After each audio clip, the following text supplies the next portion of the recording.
मुझे IIT का जो YouTube चैनल है www.youtube.com ये करके वो मुझे फ्लैश करना है यहाँ पे व्हाट्सएप पे जल्दी से लिख के दो ना जो भी वो लिखा है अजीब सा लिंक आ रहा है जो मैं उसको कॉपी कर दूँगी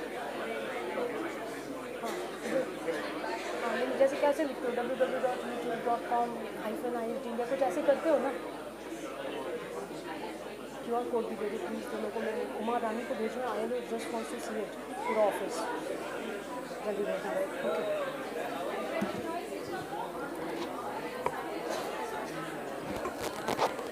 The technical team is set.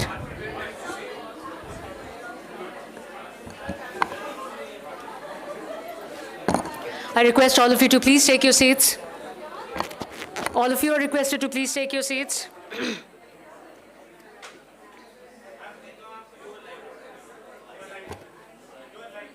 You're live? Thank you. So good afternoon again, and welcome to the second plenary session of the day, which is panel on jobs and social protection towards an inclusive and sustainable structural transformation. This panel is being organized by the International Labour Organization, Geneva. The chairperson of this session is Ms. Aarti Ahuja. She's Secretary, Ministry of Labour and Employment, Government of India. I request Ms. Ahuja to please grace the dais. I request you to kindly take your seat, ma'am, on the dais. The panelists in this session are Jomo Kwame Sundaram. He's Emeritus Professor, University of Malaya, Malaysia, former Assistant Secretary General, United Nations Department of Economic and Social Affairs, New York, and Assistant Director General, Food and Agricultural Organization. He's already on the dais. Ms. Laura Alfers, Director, Social Protection Program, Women in Informal Employment, Globalizing and Organizing, WIGO, and Researcher, Department of Sociology, Rhodes University, South Africa. I request Ms. Alfers to please grace the dais. Ms. Camilla Azra, she is Principal Researcher, Centro Interdisciplinario para CIEPP, and Independent Researcher, National Scientific and Technical Research Council, from Argentina. Request Camilla to please grace the dais. And Dr. Sher Verick, he's Head Employment Strategies Unit, Employment, Labor Markets, and Youth Branch, International Labour Organization, Geneva. Request Sher to please come on the dais. The discussant in this session is Professor Ashwini Seth. He's Emeritus Dean, School of Liberal Studies, BML Munchal University. He's Honorary Professor IHD and Professor Emeritus, International Institute of Social Studies, Erasmus University, Rotterdam, Netherlands. Kindly grace the dais, sir. I request Ms. Ahuja, the chairperson of this session, to kindly conduct this session. Thank you so much. Thank you so much. Am I audible to everybody? So this is what we call the graveyard session, when the audience has dwindled. But what we have on the agenda is something absolutely of great importance. And just reiterating that, it's the panel on jobs and social protection towards an inclusive and sustainable structural transformation. A lot to be covered in the next 1.5 hours that we have. Just giving you context that globally, the nature of jobs is changing. And because of the digital advancements, the AI, a lot of jobs are being taken away and a lot of jobs are being replaced. Studies have also found that with the help of AI, for example, call center workers became more productive. And in the last couple of years, even though AI or technology has taken over many jobs, nearly half of all the jobs created in the world in the last 1 decade are new jobs, more than half of the jobs. They are not additional jobs in the traditional sectors, but entirely new jobs. What does it mean? It means that the job market needs to be agile, it needs to be updated, and people need to be able to move to those occupations and jobs that are coming up. And we have a very distinguished panel before us. I'd just like to set the context a little bit very quickly, and especially coming to India, and of course applicable globally in different proportions. In India, the informal workforce occupies a huge chunk of our total workforce at nearly 80%. So when we are talking jobs and when we are talking social security, we cannot forget this large chunk of our population. And what does it mean? What is it that we have done? To start with, when we look at the macro picture, India was the president of the G20 that happened last year, and I chaired the employment working group as part of that. And in the group, we had consensus. We have to achieve consensus. That's how those G20 declarations work. And we identified 3 themes. And interestingly, they related to this very topic that we're talking about today. The first theme was building a global skill gap map. Map it.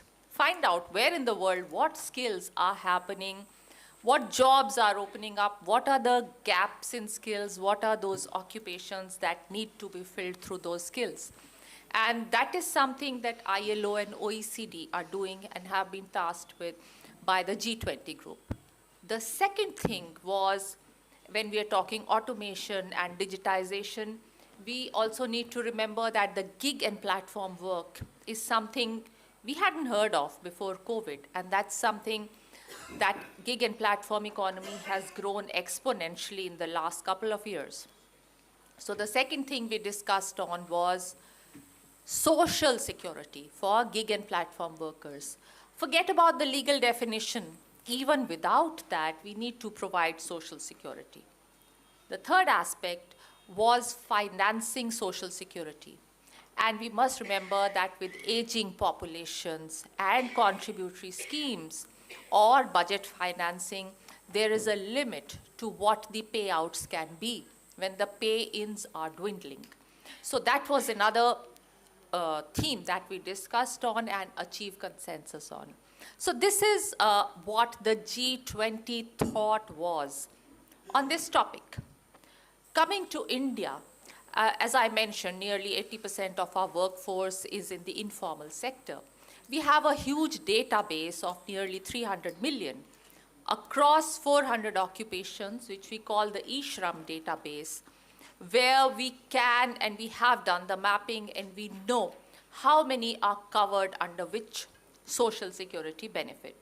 In fact, not just the informal workers, we have done this for the whole population of the country and sent to ILO for inclusion in their World Social Protection Report. Just as a segue, the World Social Protection Report shows that India's coverage of social security is 24%, which anybody who's ever worked in India knows is not a fact. So we have done this compilation and we have found that 92 crores, which is 920 million people, are covered under different social security benefits. This is only the central government. I'm not even talking state governments, which is about 65% of our population is covered under one social security scheme or the other, as per the categories of ILO. So that is one part of it. The other part of it is jobs. How do people get into jobs? And what is that pathway? How do they access? So again, the eShram database is linked to skilling. It's linked to apprenticeship. It's linked to training. It's linked to setting up your enterprise. So all this is through, again, AI and digital medium, where you know, the autofill, etc. You click and you go to that, and then you can get into that skilling or jobs or apprenticeship or become an entrepreneur or what have you. So, or even access social security schemes. So through that and through the skills ministry, through the MSME network, this kind of a collaboration is happening. We have our own National Career Services portal where nearly 1 million jobs are, active jobs are available on a given day and which are accessed by people. So this is the way that, you know, using technology, we are working in that direction. But I think enough about India and what it's doing, although it's a significant player in the global arena. But let me just stop there. And now I will move to the distinguished set of panelists. And first, I'll request Mr. Jomo Sundaram to share with us his thoughts. And may I also be very upfront and say that I have been told by the organizers that each panelist has 15 minutes, and I am to apply the guillotine mercilessly. Thank you. Thank you very much, Madam Chair. Thank you very much to the Institute for kindly inviting me to join you. I want to congratulate you on your 25th anniversary. It's very good to see many friends, although I could not recognize some of them because the color of their hair has changed, as in my own case. But nonetheless, it is a great pleasure to be back in Delhi. Allow me to make some remarks on the macroeconomic context in which we live. These are indeed extraordinary times, and in some ways it is tempting for us to look back at the 1980s, which began, of course, with the debt crisis, and that led to a situation where you led to a lost decade, arguably more in the case of Latin America, and a lost quarter century in the case of Africa. I would argue that the situation now is far more dire because the amount of debt is far greater. Debt resolution is going to be extremely difficult to achieve because of the variety of debt which is involved and the variety of creditors, many of whom, for example, through market bonds and so on and so forth, are going to be not at the negotiating table. And then we also have a situation where we do not have the kind of multilateral cooperation which may be necessary in such a situation. Instead, what we do have in the world today is a situation where almost every potential conflict is exacerbated, is worsened because of what is politely called geopolitics, or less politely referred to as the new Cold War. So what we have now is a situation where arguably since about a decade and a half ago, since the time of the global financial crisis, we have had a period of protracted stagnation. There have been very important exceptions in terms of episodes, important exceptions in terms of countries, including arguably India. Some people would refer to China in an earlier period, and so on and so forth. But for most of the world, this stagnation of the last decade and a half has been a significant feature. Now, this was partly ameliorated by the so-called unconventional monetary policies, quantitative easing, etc., which instead of providing the basis for recovery led to more financialization and arguably even greater debt. We have seen far greater market pressures as well as financial sector pressures for fiscal austerity, which then reduces what the chair referred to as fiscal space, the space in which countries operate and can take interventions of one type or another. So what we have as a consequence is less capacity for government spending, and this, of course, is a very serious handicap. You're going into a crisis with a handicap to begin with. Now, the next thing to consider, in my view, would be that the fact is that these policies which now worsen stagnation are not new. They have been going on arguably for an extended period of time. And what we see in the recent period, especially in the last 2 years, is the increase of the interest rates by the US Federal Reserve in a situation where the US Federal Reserve, which is the only central bank in the world which has a dual mandate, mandate for growth as well as employment, in addition to the mandate for financial stability. No other central bank has such a mandate. And so when you had virtually full employment in the US, it was not a concern for them. It's not a concern for a country like Singapore, and perhaps even not so serious a concern for a country like Malaysia. But for most of the rest of the world, and especially for the global south, this was a very, very serious problem. So what we find as a consequence is that there has been a concerted rise in interest rates as money which was previously available in the south basically flowed north. So if you look, for example, at Martin Wolf's article in the Financial Times about 2 or 3 weeks ago, he basically makes the argument quite clearly that money has basically left Africa, a huge collapse in debt, in bonds and so on in Africa, private debt, and which has left Africa and basically moved mainly to the US. Elsewhere, this kind of situation is also quite serious, but I want to particularly highlight the case of Africa and other developing countries which have to pay a premium above the already high base interest rates which are set by the US Federal Reserve.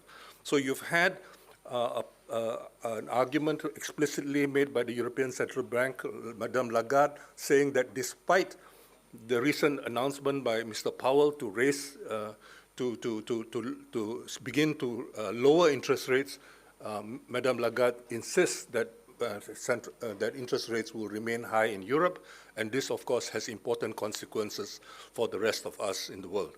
Now, all this will exacerbate the stagnation which we talk about, and it's also important to remind ourselves that the US is in a very privileged position, as Charles de Gaulle and Valéry Giscard d'Estaing pointed out many decades ago, more than half a century ago, referring to the US exorbitant privilege where they are able to borrow from the rest of the world quite easily simply by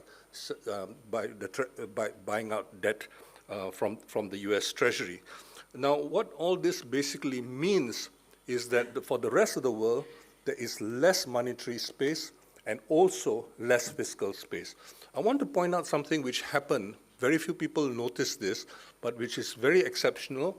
But precisely because it is exceptional and precisely because it happened in Southeast Asia, it is important for everybody else to take note. Because Southeast Asia is not known for radical policies. But both the Philippine Central Bank and the Central Bank of Indonesia both got involved in what is politely termed monetary financing. Monetary financing, what Milton Friedman once referred to as helicopter money. Okay? Now, this was done arguably on a one-shot basis because of the pandemic, but this happened. And the very fact that it happened basically means that developing countries who were previously saw their options very, very much limited by the conventional wisdom, now basically are beginning to recognize that they need to think hard and to begin to consider new options.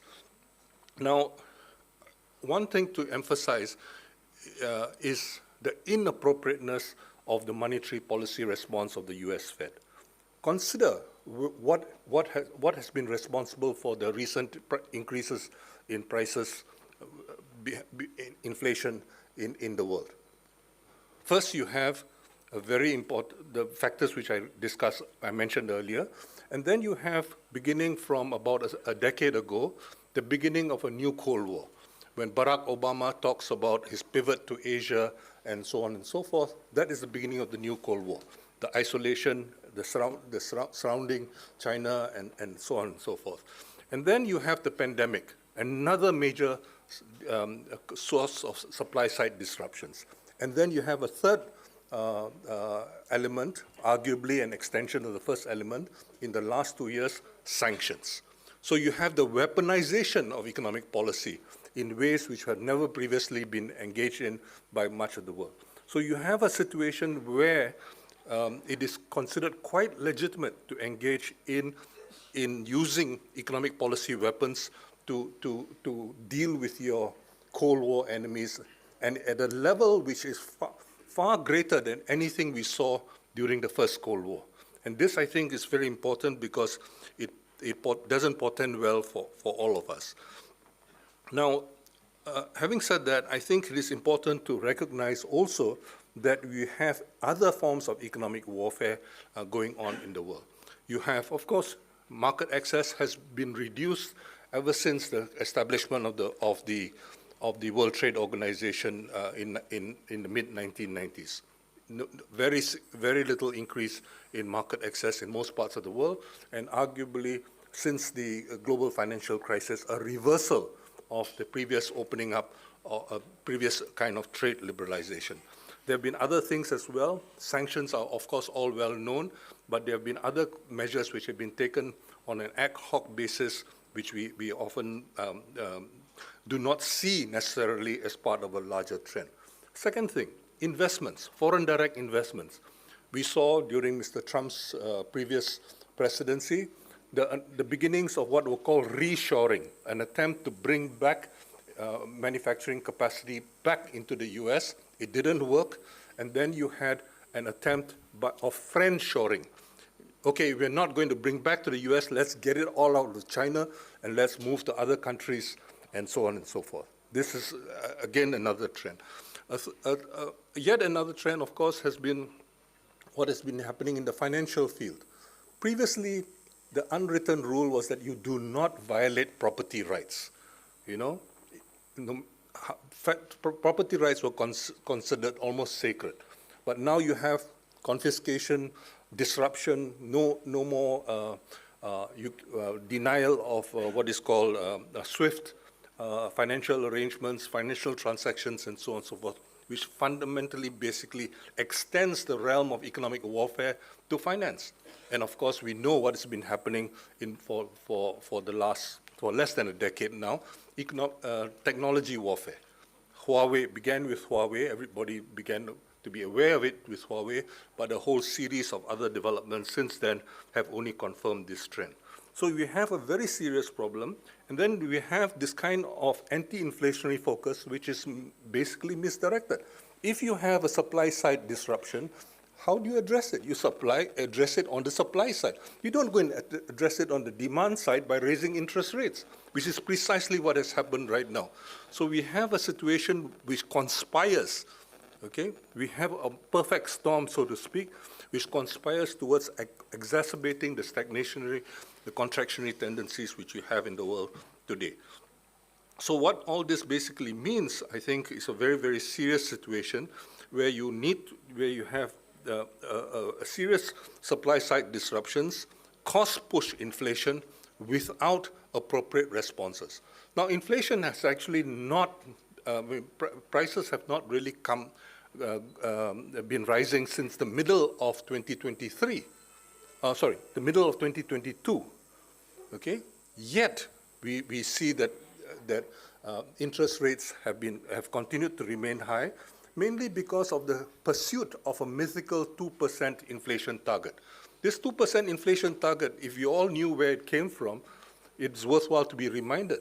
In 1989, the finance minister of New Zealand, who had his own ambitions, consulted the governor of the Reserve Bank of New Zealand and asked him whether 1982, bringing down interest rates to 2% by 1982 would be feasible.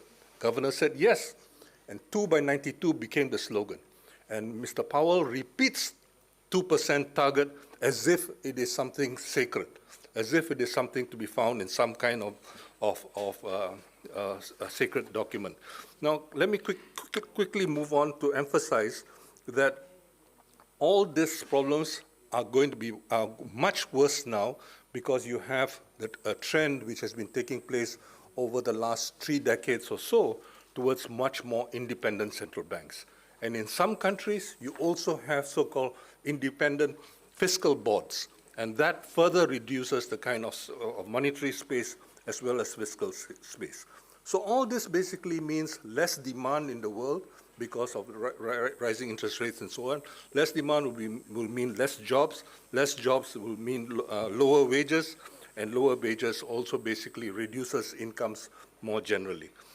The other thing, of course, to remember is that the fund, the IMF, has been, especially in the last 2 years, also been pursuing this kind of dogma which we have seen in the past, and that basically will reduce the amount of fiscal space, which will reduce the ability of governments to do precisely what the chair referred to earlier in terms of social protection, spending, and so on and so forth. All this will have important consequences. Inequalities, international inequalities will continue to grow. 2/3 of those inequalities, as Branko Milanovic reminded us, comes from international inequalities, not intranational inequalities, and this will basically push the incentives to migrate much more, which is precisely what is now exacerbating the North-South divide. So there's the US versus the rest. There is also the North-South divide, which we need to begin to think about. There are a lot of unemployment and other effects, but I'm sure my colleagues will talk about some of these issues, and I've been reminded that I've run out of time. Thank you very much for your attention. Thank you so much.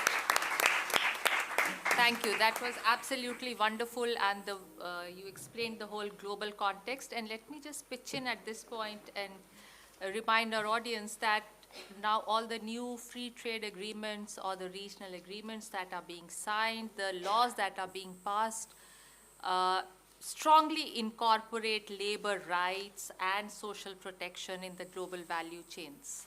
So this is something, the inexorable linkage of labor rights with trade and commerce is already here.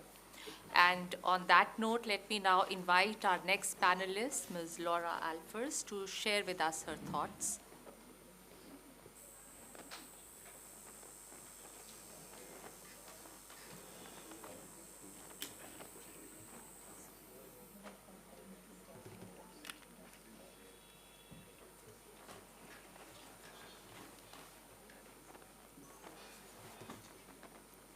The PowerPoint. It's on.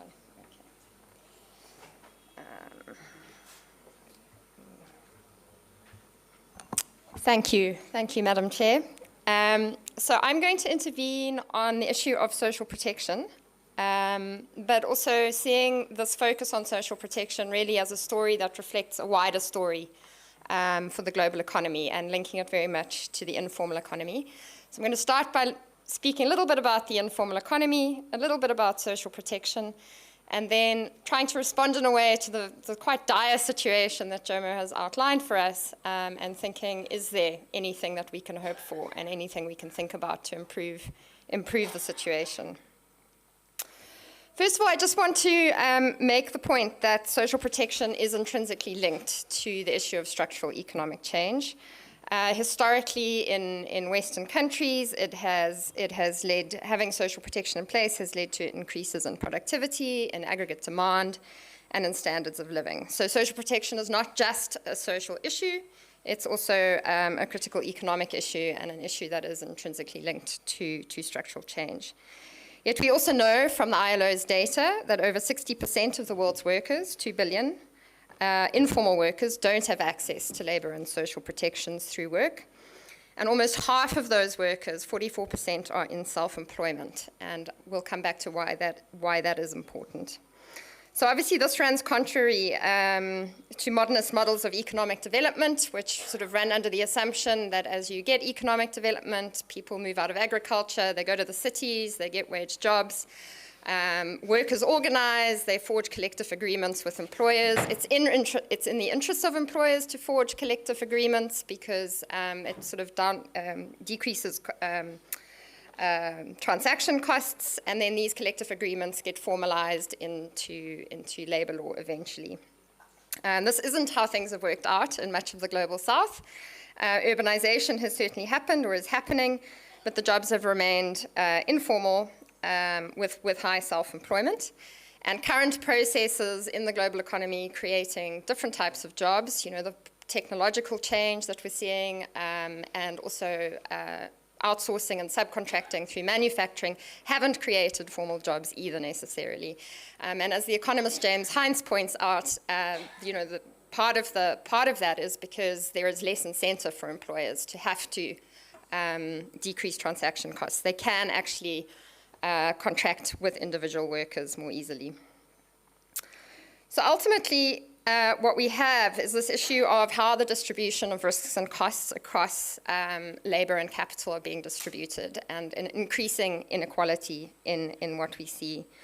So we have these existing large informal economies, subcontracting and technological change, driving new forms of informal employment. And then we also have the informalization of previously formal labor, which in my country, South Africa, is an issue. It's not the issue for all countries, but is certainly there.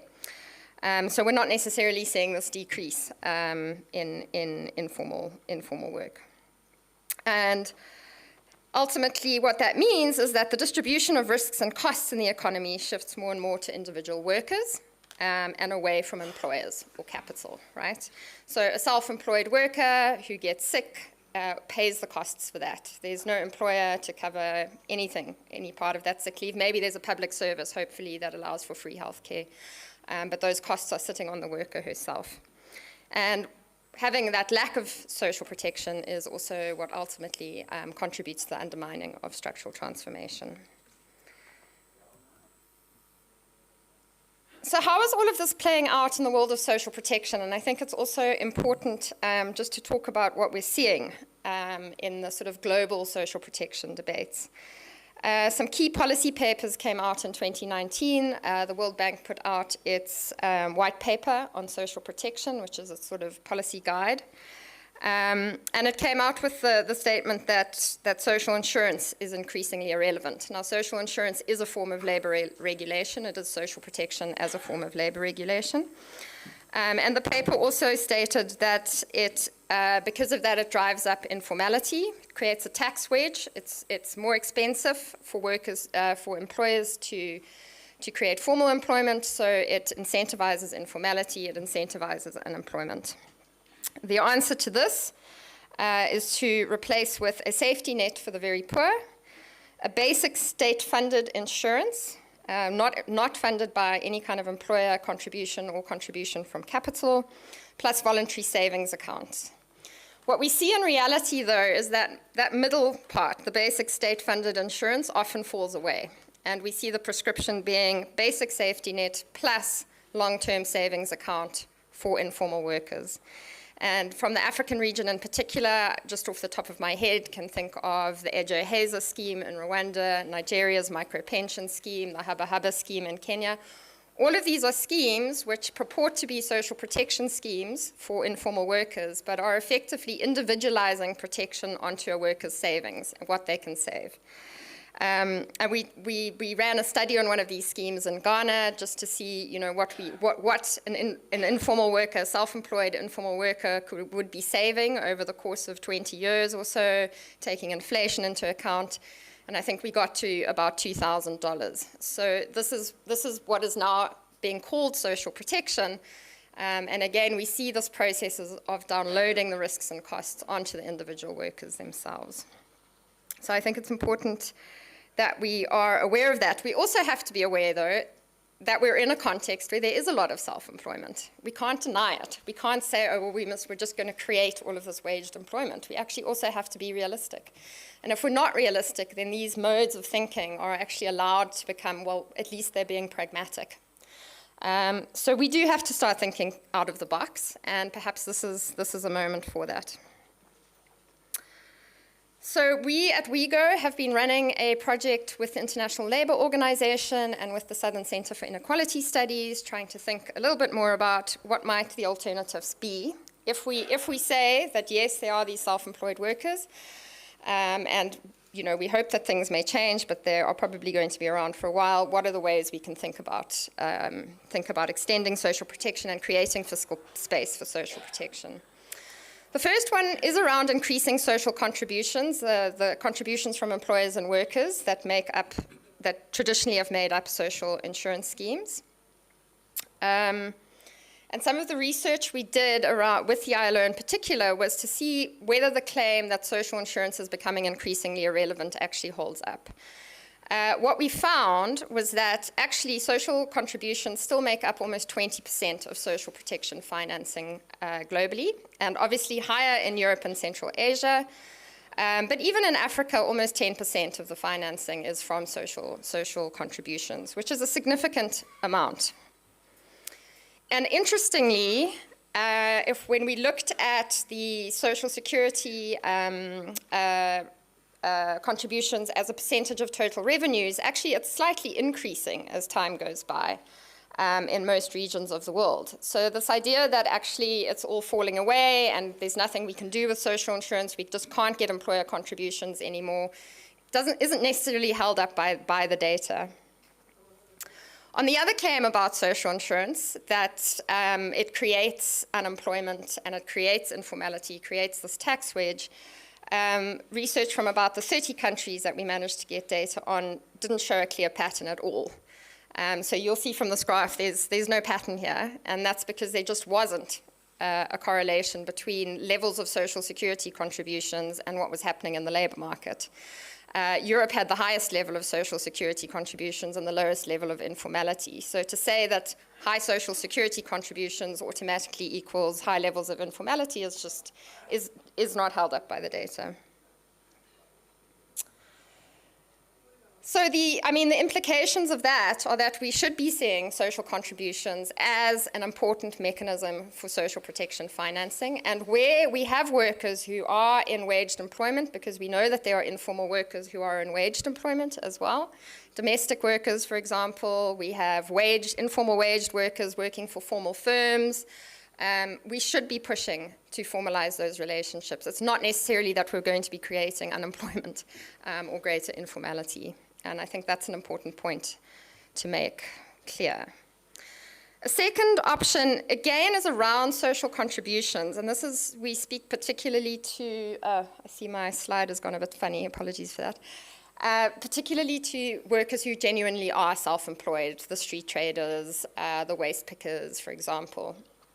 Are there ways that we can leverage the economic relationships in which they find themselves in, even if those aren't employer-employee relationships? Can we leverage those economic relationships for some kind of contribution from capital, from the people who are profiting from the work of these workers? Organizations of workers in the informal economy themselves are often leading these kinds of experiments. A particularly interesting example from India at the moment is the ongoing development around a gig workers welfare board in Rajasthan. It's gone through several of the legislative processes it needs to. My last update was that it's still waiting a signature, but essentially it's going to try and take 1% from the digital companies that own the platforms and put them into a welfare fund for the gig workers.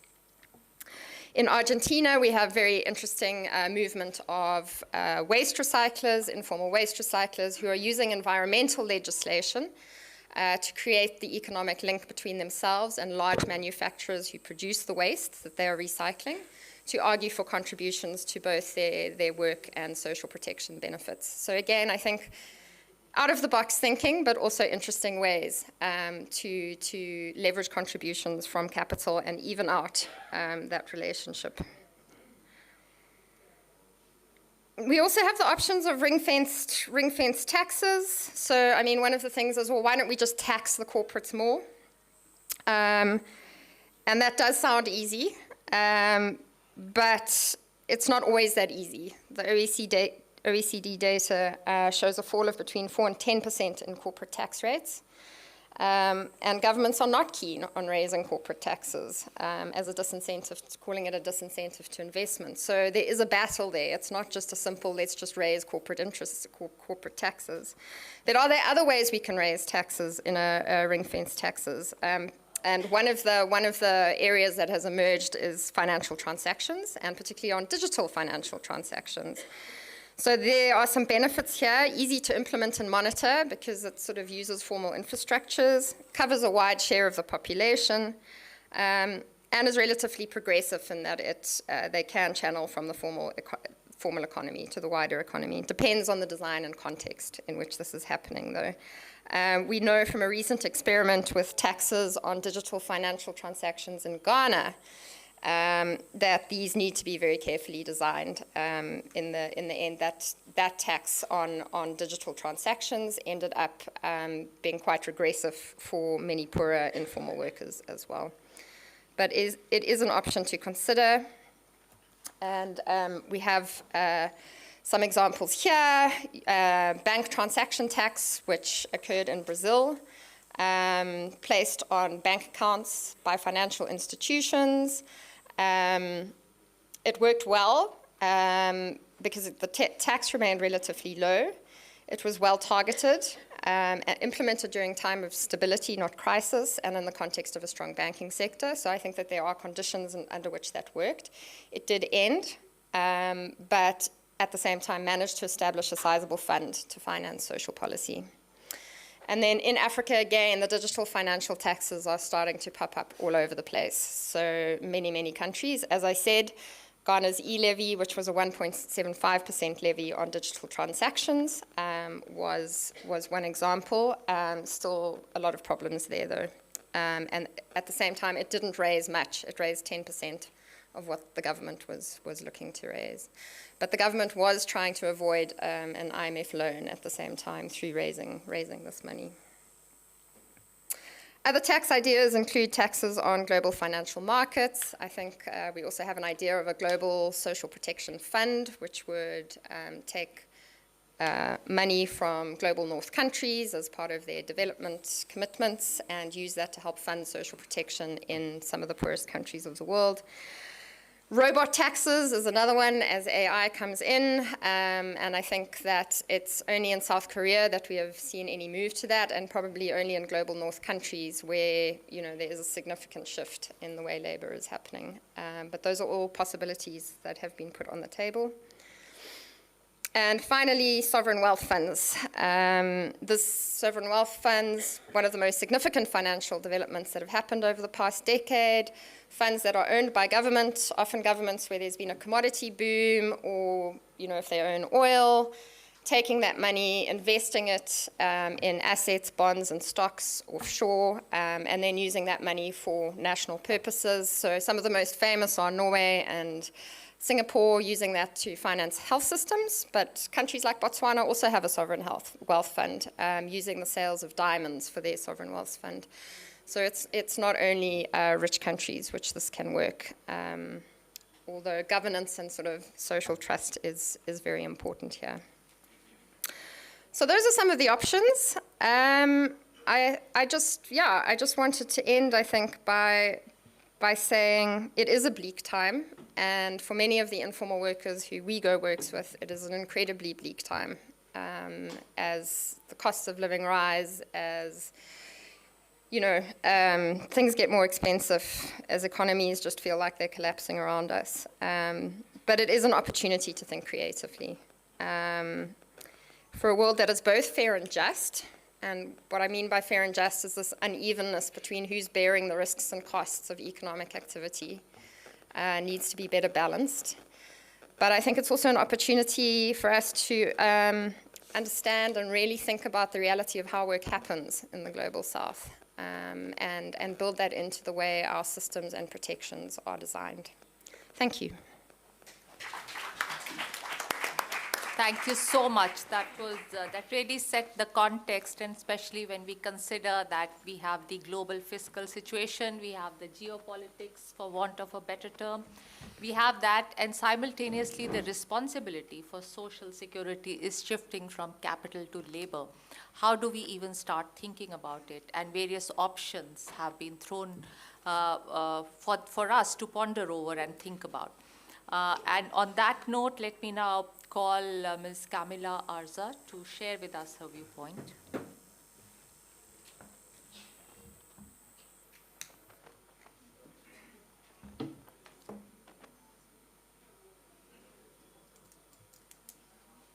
Okay, thank you. Thank you very much for the invitation. It's really a pleasure for me to be here in this panel.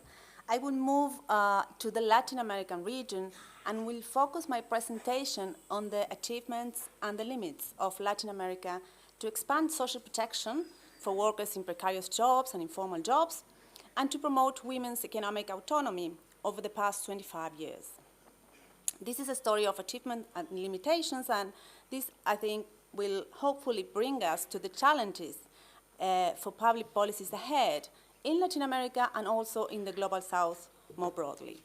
I must say this presentation is based on a joint work we've published as an element of Cambridge University Press with Rossana Castiglione, Sara Nidicchi, Juliana Martinez Franzoni, Jennifer Pribble, and Diego Sanchez-Sancochea, as well as other works that I will be citing throughout the presentation. So since around the year 2000, Latin America experienced a new wave of social incorporation, which brought a remarkable reduction in inequality and poverty. Public policies shifted away from the ideas of the Washington Consensus, the ideas of deregulation, state retrenchment, and privatization that had dominated the agenda in the 80s and 90s in the region. and the state recovered a central regulatory role, a central distributional role. Across the region, countries implemented a range of policies that incorporated millions of previously excluded informal workers and low-income families to the social protection system. On average, public social expenditures of the central government increased from 8.4% to 10.7% of GDP in about 13 years, between 2000 and 2013.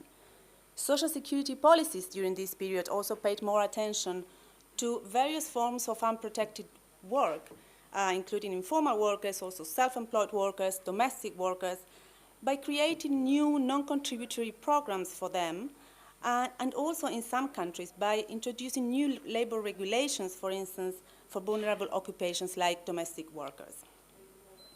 Countries like Argentina, Chile, Brazil, Bolivia, and Uruguay made remarkable progress in terms of universal pension coverage, reaching more than 80% of the elderly population by 2013. On average, pension coverage increased throughout the region from 38% to 52% in the same period.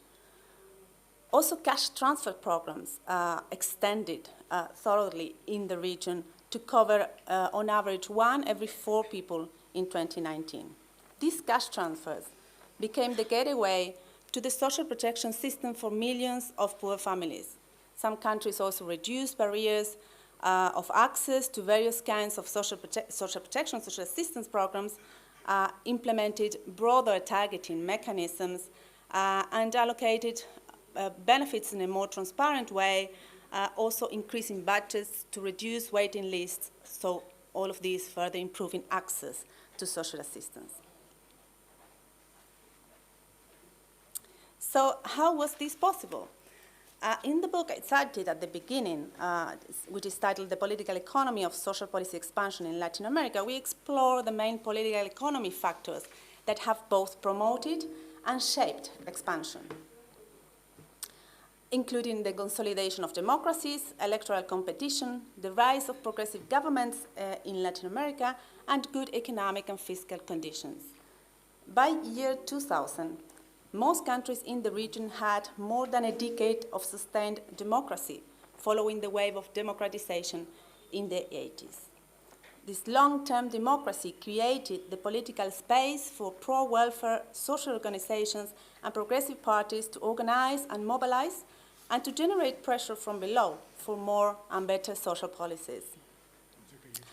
There were also favorable macroeconomic conditions and fiscal conditions in the context of a commodity boom in this period, particularly during the first decade of the century and up until around 2014, Latin American countries experienced this exceptional period of economic growth that you can see in this figure, and favorable terms of trade, which lifted the fiscal constraints for governments to implement redistributive policies and expand social policy also without triggering distributional conflicts or fiscal deficits. In this period, also women's economic autonomy improved with increased access to jobs and increased access to social protection. Access to social protection by women expanded during the early 2000s, with millions of women obtaining new non-contributory pensions and cash transfers. The share of elderly women receiving a pension, for instance, increased in the region from 28 to 51% in this period of about 14 years. And the population living in households that receive a cash transfer increased from only 3% to about 21% in the same period. And in Latin America, as in many other regions in the global south, women are prioritized as recipients of these cash benefits. So much of this increase was part of the increase in the access to an income by women. Despite it's true that most non-contributory pensions and cash transfers have very low amounts and not sufficient to sustain a living in many cases, they put some cash in the hands of women, especially benefiting low-income women, who were previously most likely to be excluded from the social protection system.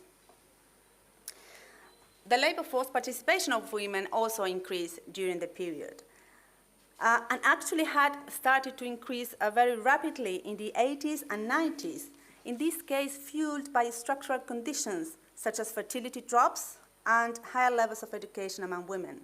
In the 90s in particular, higher labor force participation of women was also the unintended byproduct of the neoliberal policies of the period, which put pressure, a downward pressure, on wages and employment of men. And so women came out to the labor market pressed by family hardship to compensate the loss of earnings of their male partners.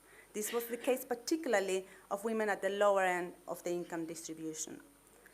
In 2 decades, between 1980 and 2000, labor force participation rate increased 11 percentage points, from 35 to 46%. And during the economic boom, that is in the first 1.5 decades of the 2000s, the upward trend continued, but somewhat slowed down, increasing from 46 to 54%, and then flattened after 2014 to drop dramatically with the COVID pandemic in 2020, with a loss of about 4 percentage points for middle-aged women. Now, as I said, with more access to jobs and more access to social protection, during this expansionary wave, many more women had access to an income of their own, which is a key component of economic autonomy. This was particularly big, so the increase in women having access to an income of their own was particularly large for women at the lower end of the income distribution, or women with low education, for instance. 22% of these women had access to an income of their own in this period. However, the stratification of the trajectories of inclusion through jobs or through social protection already show the limits of progress in women's economic autonomy and the interactions of class and gender that Fernando Filgueira and Juliana Martinez Franzoni so nicely analyzed in an article of 2019. Women in the lowest social strata gained most, mainly through cash transfers, but they saw little improvements in their labor market participation over the 2000s, only 1.7% percentage point increase throughout the period. What happened with them? Further increases in labor force participation of women in these groups were hindered by the high care demands they face, given a combination of very high fertility, an equal share of care responsibilities within couples, and very weak state provision of care services. While it's true that women in high-income groups also face similar inequalities in the distribution of care in the family, they have delayed and reduced fertility and then can purchase care services in the market, which lower-income women cannot. So just as an indicator of these dynamics, we observe that the labor force participation of middle-aged women with small children is lower than the participation rate of middle-aged women without small children, but the difference between women with and without small children is much larger in the lower income groups, in the lower income strata, and among women with low education.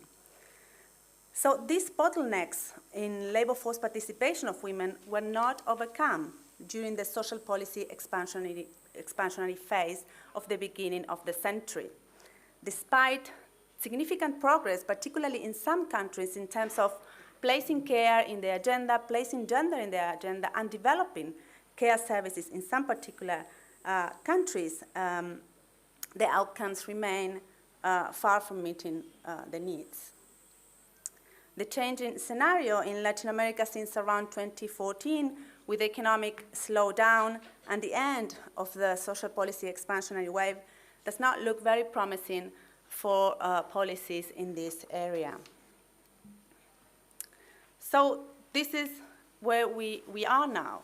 Around 2014, the economic and political institutional conditions that, as I said at the beginning, have fueled the social policy expansionary wave in Latin America have started to weaken. A combination of economic recession, a deterioration of democracy, and ideological shifts in governments brought the expansion of social policy to a halt. And except for the temporary increase in expenditures due to the pandemic, public social expenditures remained stagnant at 11% of GDP since 2014 to date. Social indicators deteriorated. As you see from this graph, the poverty rate between 2014 and 2022 increases, and the extreme poverty rate increases by 3.4 percentage points. That is a loss of part of the gains that we had during the expansionary wave. Progress on women's economic autonomy also froze. Between 2014 and 2022, women's labor force participation also stagnated at 54%. And the gender gap between, in terms of labor force participation remained very large at 24 percentage points and has not changed much over the past 20 years, showing the limitations of the expansionary wave on this domain. Furthermore, and very important, these gaps in the labor market incorporation of women remain highly stratified by income and educational level, pointing at these perverse interactions of class and gender that block the progress of women in their economic autonomy that particularly affect lower income women. So, what can we learn from this experience? Well, despite major progress achieved in terms of jobs and social protection, particularly in terms of coverage of social protection during the first 15 years of the 21st century, after the economic boom, Latin America continues to suffer from a highly segmented labor market with about half of the population in informal employment and a social protection system that builds on those inequalities, on those labor market inequalities that the expansionary phase could not transform in a structural way. The expansion of social policy was significant but segmented. That's another finding we have in our book. Most programs for poor families and for informal workers were designed separately and independently from social security benefits directed to formal workers. So many poor and informal workers became eligible to non-contributory benefits, but most of these transfers had very low amounts and did not offer the comprehensive risk protection that traditional social security provides. The result was a segmented incorporation, a social policy that stratifies the population based on the labor market status and that comes short to level out the difference in the labor market. Maintaining these different lanes of incorporation has prevented countries to move forward and to achieve a more effective and more progressive redistribution. Similarly, the truncated progress of women's participation during and after the expansionary wave also shows the limit of autonomy in a context of the unequal distribution of care demands and poor working conditions for women. Without a more equal distribution of care and better earnings prospects for women in the lower income groups, it will not be feasible, it will not even be rational for them to enter the labor market in the context they are right now. So to end, like, what can we do to move forward?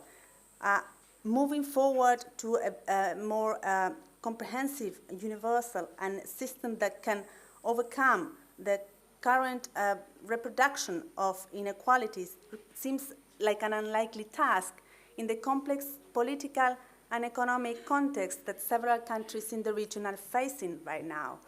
It means putting social policy at the service of breaking this reproduction of inequalities by enhancing the redistributive power of tax and transfer programs. That is also tackling the segmentation in the labor market and undoing the barriers that keep people apart with more inclusive and gender equal social protection system.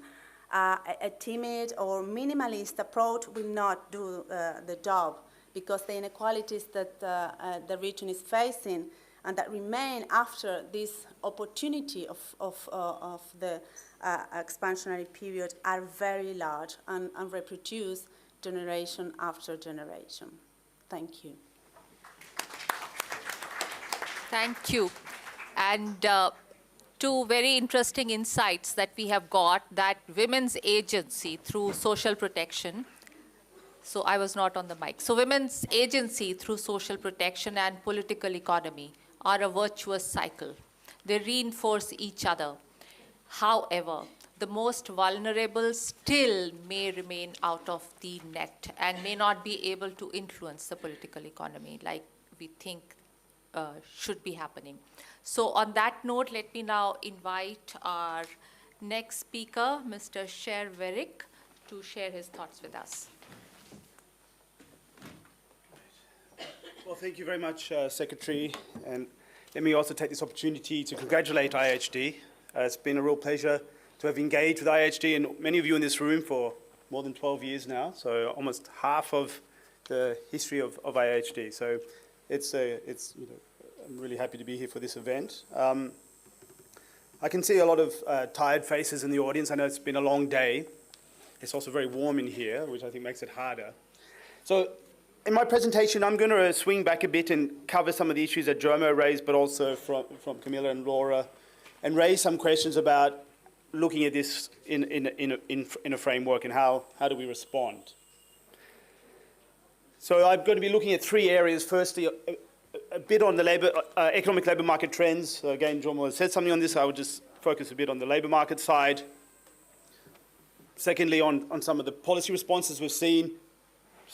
Again, this has been something that's been raised, but I will also highlight some of the aspects related to the labour market. But finally, a sketch of or an outline of a pro-employment macroeconomic framework and some issues related to structural transformation. So just to quickly stress that I won't go through all these data in detail, and I know it's probably also very hard for you to see from the back of the room. But what is here is the GDP growth rate on the left and inflation on the right. And what you see highlighted in the aqua bars, or whatever color you call that, is the effect on the global economy and global inflation rate during the GFC, the global financial crisis, and COVID. So, without going into all the details, and you've already heard some reference to that, we saw, of course, a much deeper recession in 2020 than 2009. And because of the way the pandemic had hit the world through the lockdowns and its effects on economic activity and subsequently labour markets, emerging markets and developing economies were hit also much harder this time. And the global financial crisis was rather much for advanced economies due to the linkages to financial markets, etc., and trade.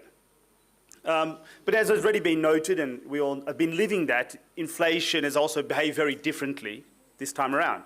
So as you can see on the right-hand side, we saw that pick up in inflation, and as of course Jomo has mentioned, we had supply-side disruptions during COVID, but then we had the shock of the Ukraine war, which had pushed up prices much more. And we are facing, I'll come back to some issues around the supply-side constraints, which are posing major challenges.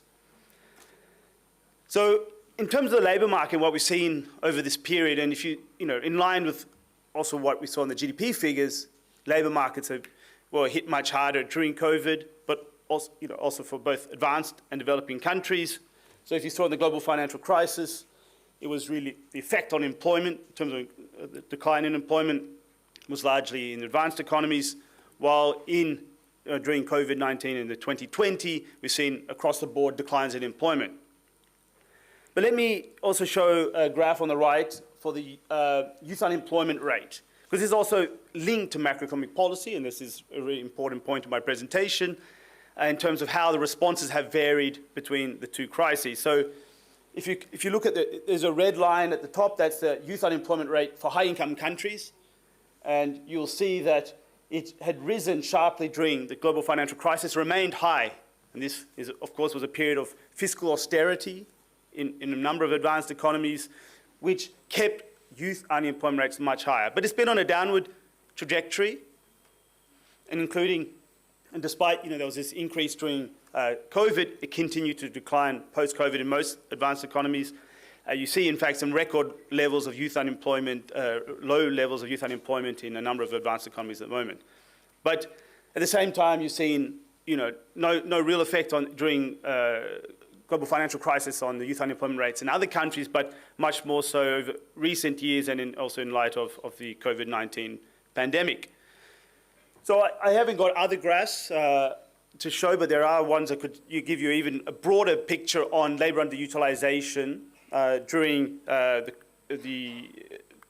COVID-19 pandemic, which demonstrates that low-income countries have performed even worse when you take a broader measure of labour underutilisation. And of course, at the same time, it's not just labour underutilisation that's the problem, it's the quality of employment, and we've heard about informal employment. And a key issue there during COVID-19 is that informal employment actually declined faster than formal employment. It didn't act as that reservoir, that employment of last resort, because of the nature of the lockdown measures. So there was a big effect on informal employment, which we don't typically see during crisis. But let me not get into those details and talk briefly about some of the policy responses. I'm not going to go through these details because Jomo also referred to some of the evolution and some of the issues around the macroeconomic policy responses as counter-cyclical measures. During global financial crisis, of course, it was mostly in advanced economies. We had this return to premature fiscal austerity I referred to, and a lot of discussion around fiscal multipliers and the issue of fiscal consolidation. You had the EU sovereign debt crisis, of course, which drove a lot of that discussion and response. But when you come down to the COVID-19 pandemic, we had a much stronger use of countercyclical measures, particularly fiscal stimulus, in both advanced and developing countries. For the developing, often for the first time, but also unorthodox monetary policy measures, including quantitative easing in a number of developing countries. But of course, the bulk of that fiscal stimulus in 2021, which amounted globally to around $17 trillion, was in advanced economies, so around 87%.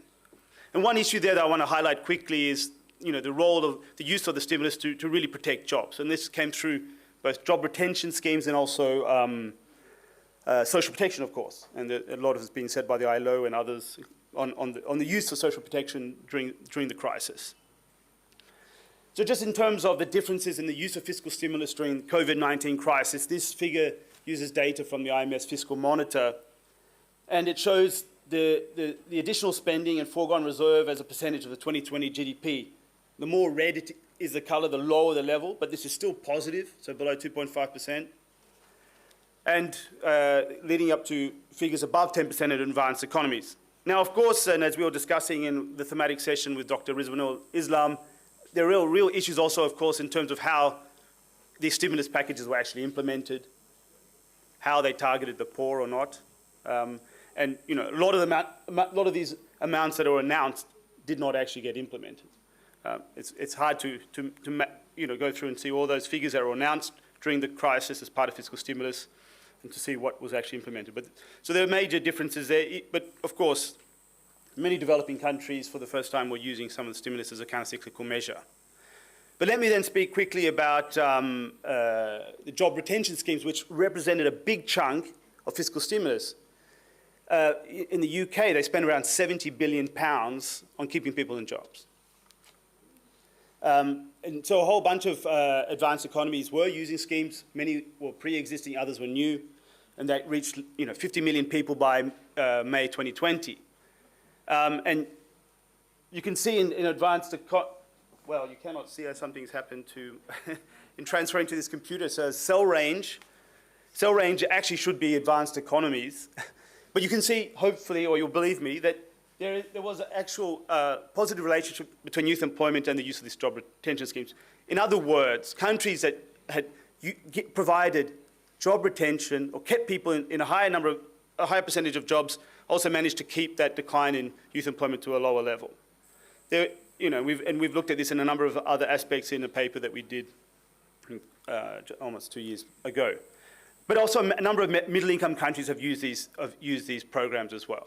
In South Africa, and perhaps that's an example, Imran, of a case where it doesn't necessarily work as planned. I mean, there's many countries have tried some of these types of subsidies. And I should have stressed that these job retention schemes include both short-time work and wage subsidies to keep people in jobs. Sorry, I should have given you that a definition. And this, was also tried in a number of countries.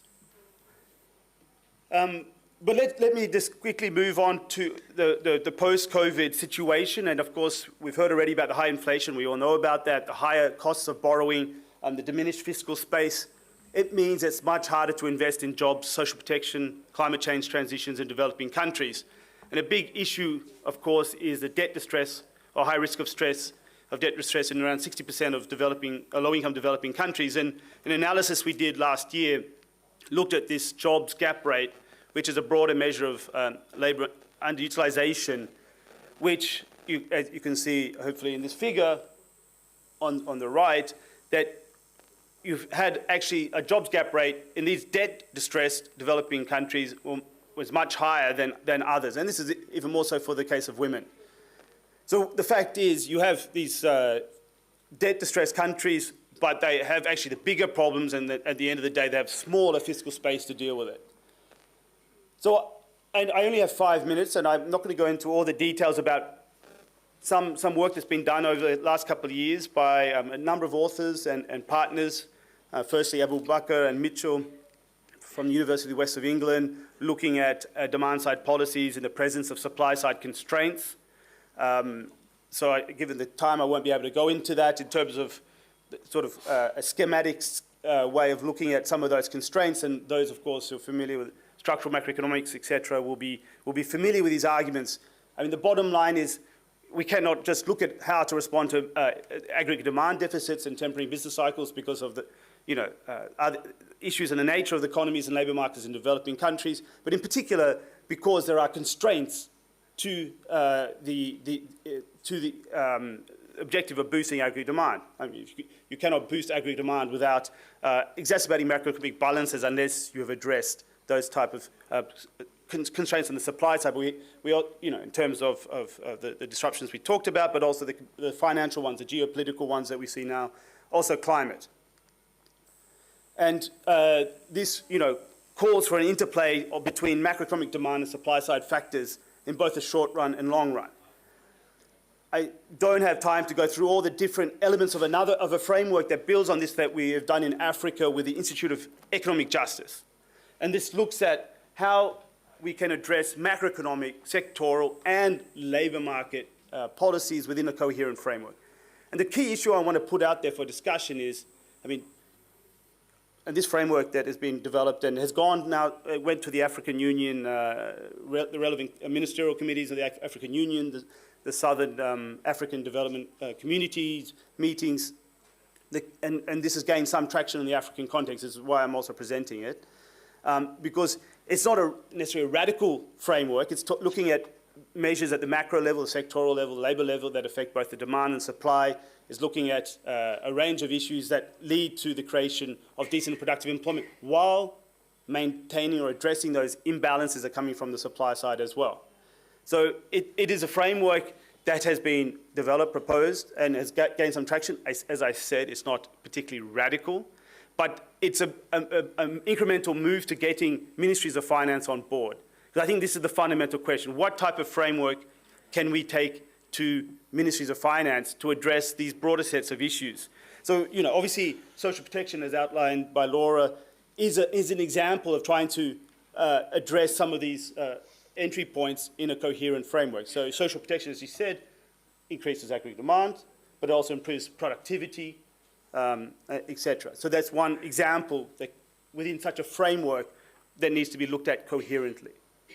But of course, so this is the elements of that three-pronged approach in terms of direct job creation, macroeconomic balances that retard employment generation, as I mentioned, and ultimately the issue of advancing structural transformation. I think I don't have a lot of time to go into all the issues that are linked, and of course I would flag that this is very much linked to the ILO's approach on employment policies as well. Now, I think I have probably 1 or 2 minutes left. I'm almost keeping I've got 2 minutes. So I just want to say something quickly about structural transformation.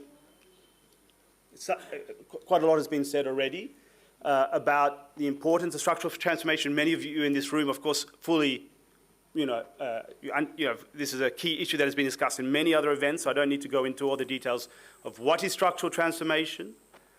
But clearly, it's a critical objective to create more productive and decent jobs, but also in terms of alleviating some of those macro constraints. And a big question is, did COVID change anything? It's, frankly, it's too early to say that whether that's a long-term change or not. But I think there's this issue about this, what's happened, the stalling during COVID. In this diagram, you have the distribution of employment across 3 sectors: agriculture, industry and services. So that slow decline in lower middle income countries over the last 20 plus years, largely taken up by services, or some increase due to construction largely, plateaued out somewhat in 2021, but also if you look at data going to 2022, and we were talking about that case of Bangladesh, where the return to agriculture had driven some of this stalling that we can see here. So I think an absolute critical issue within this framework is to consider how can we use structural transformation to consider that. I don't have any time to talk about climate change. I think this is obviously another supply side constraint that will be fundamental to look at, because we will need to address how we change not only technology, but the nature of growth itself. And I think there are a number of other very important panels in this conference that will be addressing that.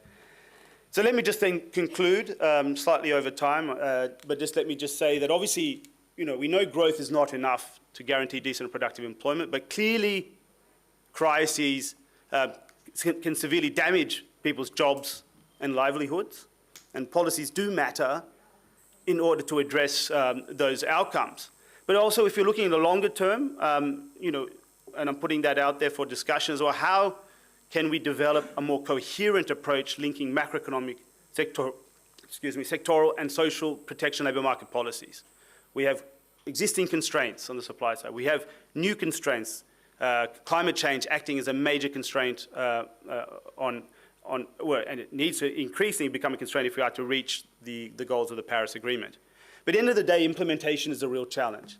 So, theoretically, we can talk about all these things, but how is this to be achieved? Coordination in government, and, we're very honoured to have the Secretary of Labour here because really, how do we bring this together in government? How do we get ministries of finance, ministries of labour and others responding, given that we have multiple objectives and multiple policy instruments?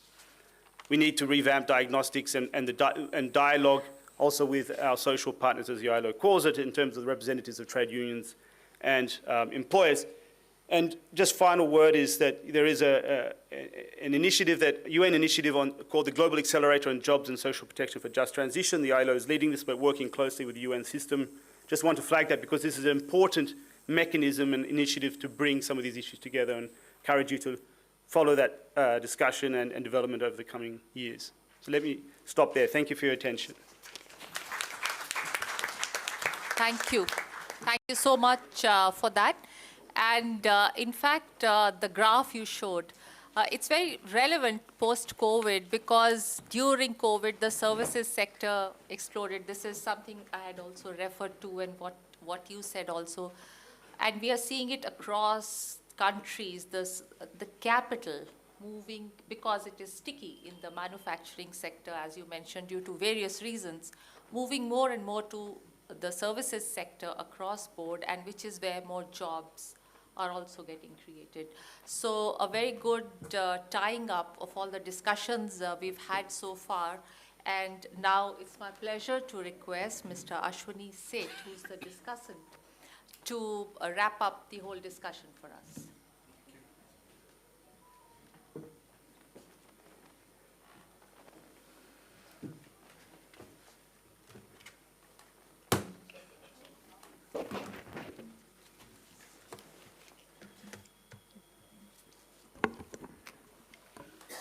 Hello again. There's talk of a gig economy, and I feel like a gig worker here in this conference. So anyhow, I have to live up to one's obligations. First, let me say that it's I can't say a pleasure because the stories told are all rather distressing and depressing. So it's not a question of pleasure, but it's a relief that we have 4 fine presentations which don't adopt the perspective of governmentality and which don't fall into the intellectual, symbolic, border-like capital, organizational capital approach and how to actually address such fundamental questions of economy and society. And I think that's been one of the hallmarks of the ILO and been some of the hallmarks of the other organizations in which you've all been, or movements in which you've all been present. It was also one of UNDESA when Jomo was running it.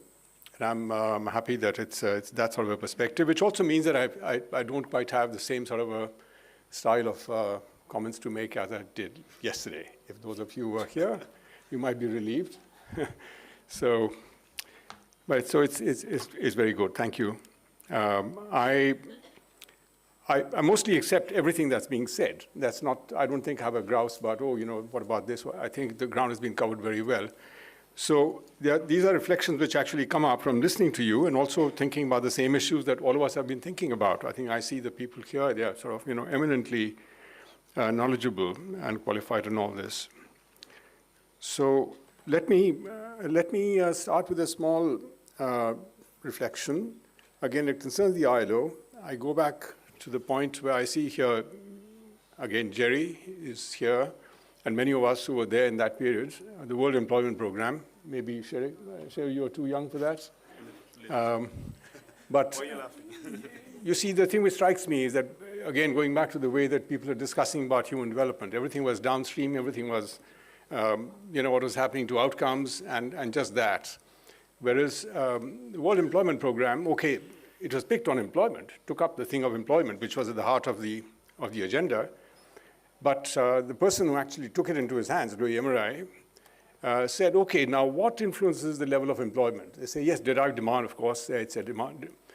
But what all influences? Structures, international trade patterns. So the NIEO, which you're talking about, was related to that. We're talking about land reforms, you're talking about trade policies, technology flows, what's happening in gender, what's happening in households.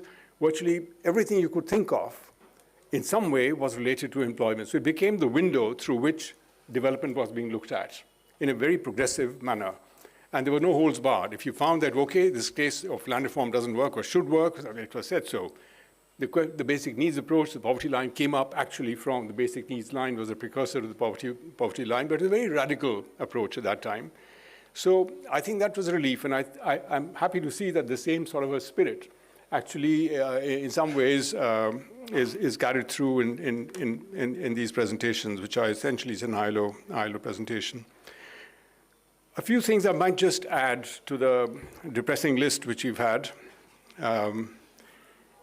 I think, of course, globalization, relocation, we've seen, and the relocation and globalization has come back to bite the economies which were pushing back relocations and everything else. And Imran was talking yesterday about how the new trade policies and the restrictions on trade coming back to actually prevent goods from coming in, which actually were relocated there. So much talk of, oh, you know, India or China are polluting the world is because actually polluting industries are put there, and but the consumption was happening elsewhere.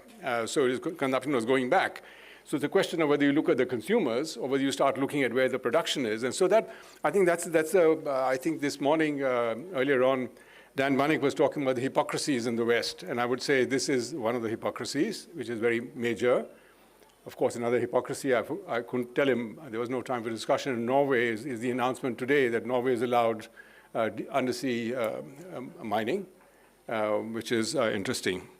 So that's one, volatility. And I think volatility is extremely important. We are used to risk being thought of as idiosyncratic risk. I think most of the programs and the conceptualization of social protection even, things like this, pensions, everything else, was in a framework where we thought of a life cycle, a long approach, a secular approach as you grow older, what happens, so on.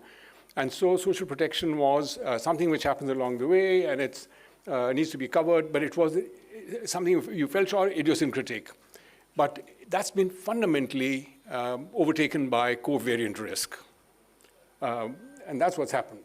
I think the volatility is covariant risk. And when you have covariant risk, the ability of that covariant population that suffers the covariant risk to actually insure itself collectively is very little, because you can't go to somebody else because they all are in the same boat.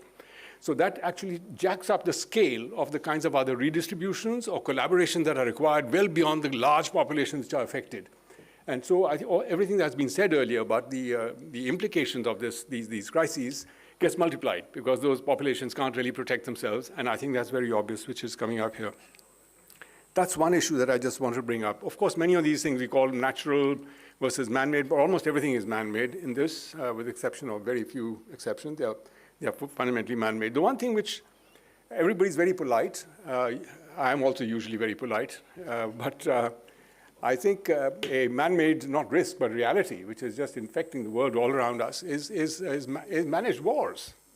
Create situations where you sort of invade countries, and the militarization, not just of politics, but the militarization per se, is something which is, I think if you were to do sums, and I think that's an interesting exercise to do, for how long and for what scale does a particular volatile event really lead to, how many people does it affect and for how long, and what are the implications, what happens to them?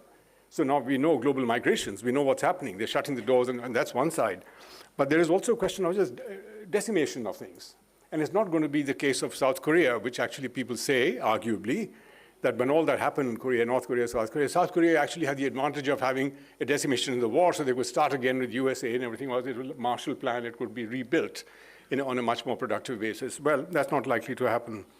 There's another aspect which is being spoken of, and I'm here, I think, the notion of predatory growth, which I think comes up. And so when you have these volatile events, I mean, you remember P. Sainath and his work on Everybody Loves a Good Famine, but it's a similar thing. Every time there's been a major crisis, financial crisis, we see that if you would take the Forbes 100, 200, 500, their share of national income has shot up phenomenally. Their incomes have grown tremendously.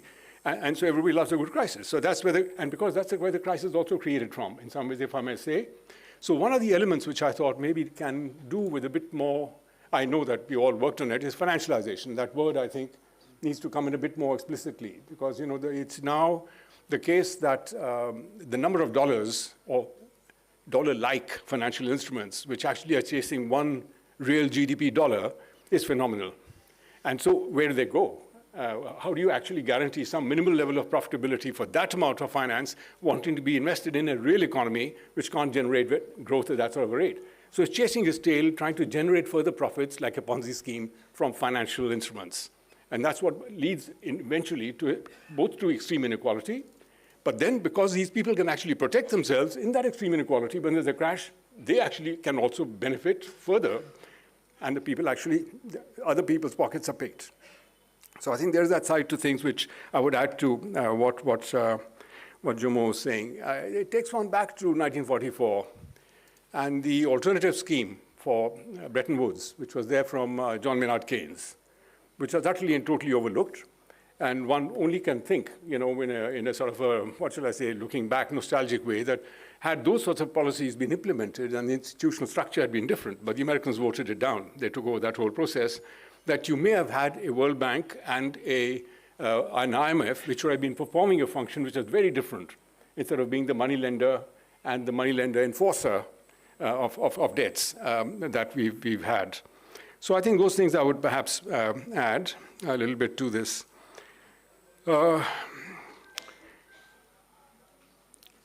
Another point which has not emerged too much, and I think it disturbs me, it disturbs everyone, and there's not a good answer to it, is the role of technology. And I think technology is a bit of a joker in the pack. Economists have never managed to get hold of technology as a variable in any systematic way, whether it is this side or that side. It's just taken as a choice of techniques. I mean, how much choice of techniques do you have at this point in time? And you say, and it's also linked to the idea of supply and demand. Supply and demand are two variables. No. Demand is meant to be consumed, actually generated, and your taste patterns are, and your demand is generated by supply sides. So I think there's a question of the corporate control over technology as almost as an autonomous force. So the idea that you can actually influence it in some ways, and we are experiencing it now, what's going to happen and happening with AI, with robotics and so on, in a country which is, in a world, not just country, which is full of unemployment. I mean, we might be making gains here and there, but the crisis is one of employment and meaningful employment, and the technology is moving exactly in a different direction. Yes, and so I think there is an issue here about, can you harness that technology? And I think that's a very difficult job, and we've not really fully addressed it, but at what levels? At the micro level, at specific levels of particular technologies, particular industries? Yes, I think maybe there are some controls you can put in, but as a force which is entered and which is going to be there for 10, 15, 20 years, and how it restructures the economy, I think this time, you can say jury's out, but it's going to be not going to be a hung verdict on this. So that's another factor I would bring in. Globalization, one of the aspects which comes up here, which is, these are all reminders really to ourselves, I'm sure you're all fully aware of these things, is the loss of national autonomy.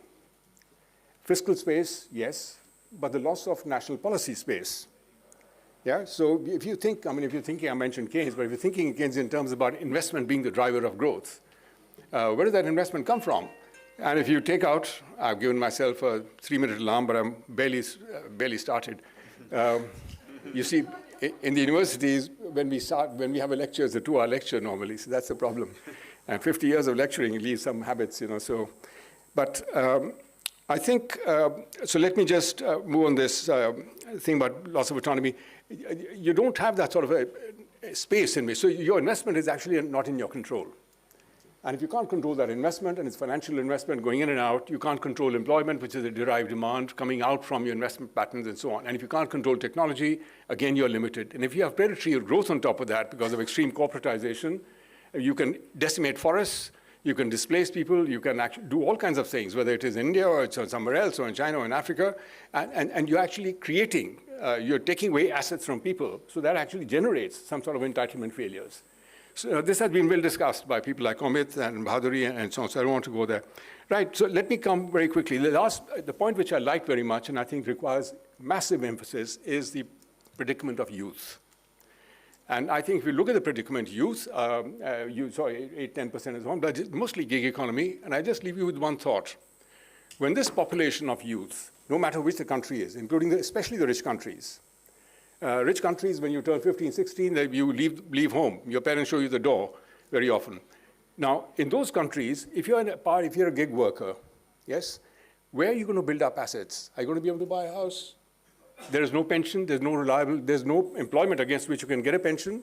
So if you take this whole idea, when you're actually into middle age, older age, there is a whole tidal wave, there's a tsunami which is waiting to happen when it comes to social protection. And I think that aspect of pensions in relation to youth and the life cycle and demography has been far too understudied. And I think this is something, and what's the alternative to that? What are you thinking of? I don't think there are answers yet which have come up. There is no way in which you're thinking of asset generation and creation for youth in a longer term sense, which can cover social protection as it grows. So you're not thinking intergenerationally or even generationally in this. So I wanted to mention that. I really can go on, but I don't think I will. I have one other point to make, which is very ILO oriented. You know, the GNP is a very narrow measure, we know that, monetary, so on and so forth. We discussed that yesterday, and I think all those critiques are absolutely sound and solid and valid. Are we not falling into the trap of thinking of labor force, who's a worker, who's a laborer, in using an equivalent analogous definition? A person who's actually looking for work. So if you're at home, you're not a worker. If you're a child, you're not a future worker. If you're retired, you're not an ex-worker. So all of a sudden, it becomes very narrow, this whole framework of who is a worker. And it's the same thing as it applies in some way, are you in the market or not? It's the market criterion which is very much determining what the scale and what the definition of your, not target group, but of your constituency is. And I think this goes against the principle of universality. So I think at the ILO, I made that strong suggestion when I wrote about social protection at the time when, you know, at the start when it came on, the ILS. The idea is that you have to have a holistic approach where children are to be treated as, it's part of the social reproduction of labor, and it's also to do the entitlements of labor once they actually retire. And those dimensions that you bring in, you have a possibility of integrating care and female, because these sectors, if you bring in childcare, and you bring in old age care, really, you're bringing in a lot of female labor, which is in the household and so on. I think that's all things that gets integrated. But I would say that's a very important thing to do. Do I have a minute? Chair, I don't know. But so I think that's something I wanted to emphasize to you very strongly. Lastly, I mentioned this yesterday as well. You have the state, you have the employer, you have the worker, and we see how these things, how they have to pick up the bill for social protection and everything else. I think you always miss out the family. I did mention the pure exchange system transition, one of the acronyms of Amartya Sen, where he says that, as the economy develops from a poor economy, agrarian economy, you find that the protections which you have in agriculture, they actually begin in the family, begin to erode. But at the same time, there is no other system of employers of the state which can pick up the bill. So that's a pure exchange system transition in which the vulnerabilities go up, a lot of labor. It's uncovered. And we see that very much now at this time in the informal economy. And the capacity of countries to handle that is also limited in this way. But the families is where they reside. And I think the implications for the family as a sink, as a labor sink, for both the reproduction and social protection is something which is not adequately considered, maybe by anthropologists, but needs to be. It's, of course, I think the feminists and that literature does. But it's not integrated into the larger discussion when it comes into the overall frame. So I leave you with what to do. I don't have an answer. Some countries give examples. If you see China, they could manage the crisis because two factors strike me in there. First of all, there's a huge cushion in the rural sector. Because of collectivization, families in the countryside owned land. So when the workers had to go back, even when they were gig workers, and short-term workers, temporary workers, they could go back and come back. That's one side of the thing which was there. The second is exactly what Jomo was pointing out, but here there was national economic autonomy. When they had the first crisis, they actually reflated. They broke every rule of the IMF book, and they reflated on their own. And the IMF was absolutely quiet, because this is an economy which is generating a lot of demand and so on. But so that's one thing. The other answer is France. You don't want to work so much. You want to have a good time. You have a good life, a glass of wine, maybe read a book, listen to music, 4 days a week. Come out onto the streets if they say you have to work more and your pension is going to be postponed. Now, if you do that, that's a scheme of employment sharing. That's a scheme of employment sharing. Can it be implemented elsewhere? It can if you have very high productivity and you have social frameworks and where it is demanded. It's not on demand. We can't impose it on supply because that's the way it happens with austerity packages. And it's imposed on people who can't afford it. But if you can afford it, that's for a rich country. That's the kind of a thing which is done for sharing. I don't think that is available to us. So we have this sink where people go to the family. Even in China now, they're talking about the lying flat youth generation, where they just lie flat means you contemplate the world and your own navel, and you take it easy. You opt out. And in Egypt, I'm aware that it was the generation of youth which is waiting. You can't get married. You stay with your parents. You can't leave because you don't have a job. And without that, you actually can't go and get a house. You can't get married. So you're waiting, and you wait there. That's what I mean also by the family becoming a very crucial aspect of social protection, which has to be theorized and included in this whole macro. But thank you very much. I was listening very carefully and wonderful. So I just congratulate you on this thing, but it was a very depressing message. All of you, cheer up.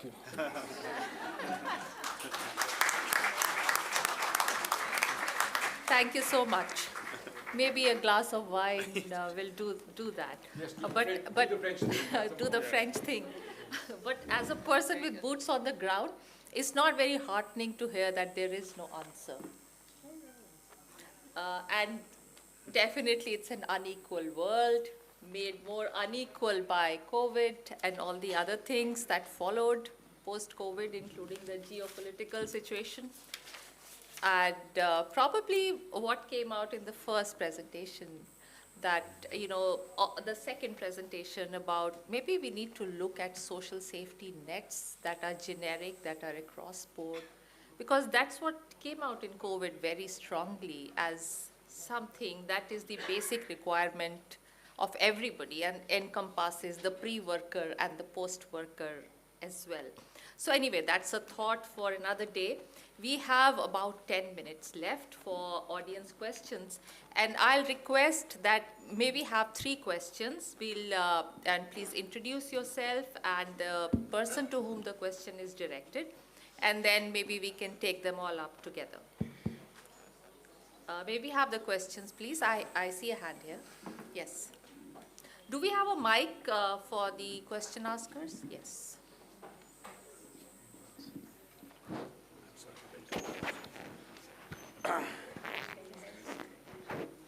Hello, ma'am. My name is Dr. Mukhtar Alam. You just have recently made a survey of more than 5,000 platform-based gig workers on the working conditions, compensation, and etc. You know, the entire gamut of realities, algorithms, etc. And we made, in this regard, you know, we made memorandums to Ministry of Labour here in Government of India, and then also we have made draft legislations, you know, to certain states like Delhi and Bihar. So social security legislations, you know, based on the Rajasthan legislation. So I am representing especially Gig Workers Association here also, which is nurtured by Janpal, a national organization. So for me, like, you know, especially the presentation of Laura Alfers, you know, of course, you know, I was just looking at, you know, she made a very interesting presentation, especially capturing almost all the social security legislation. So that is very much heartening, and especially the financing side. So, ma'am, you see, especially India also, because, you know, Niti Aayog, you know, has made a report, so of, you know, having, you know, 23 million platform-based gig workers. So my question is that, you know, like, especially, like, since, ma'am, you know, you are looking after, and whether, you know, this financing will be liberal, generous, or austere? Thank you. Okay. Yeah. So the question is for me. Yeah. You're not supposed to ask questions of the chair. That's the unwritten rule. Anyway, so we have a question here. Thank you, and thank you to all the presenters for such an insightful panel. My question is also for Dr. Laura Alfers.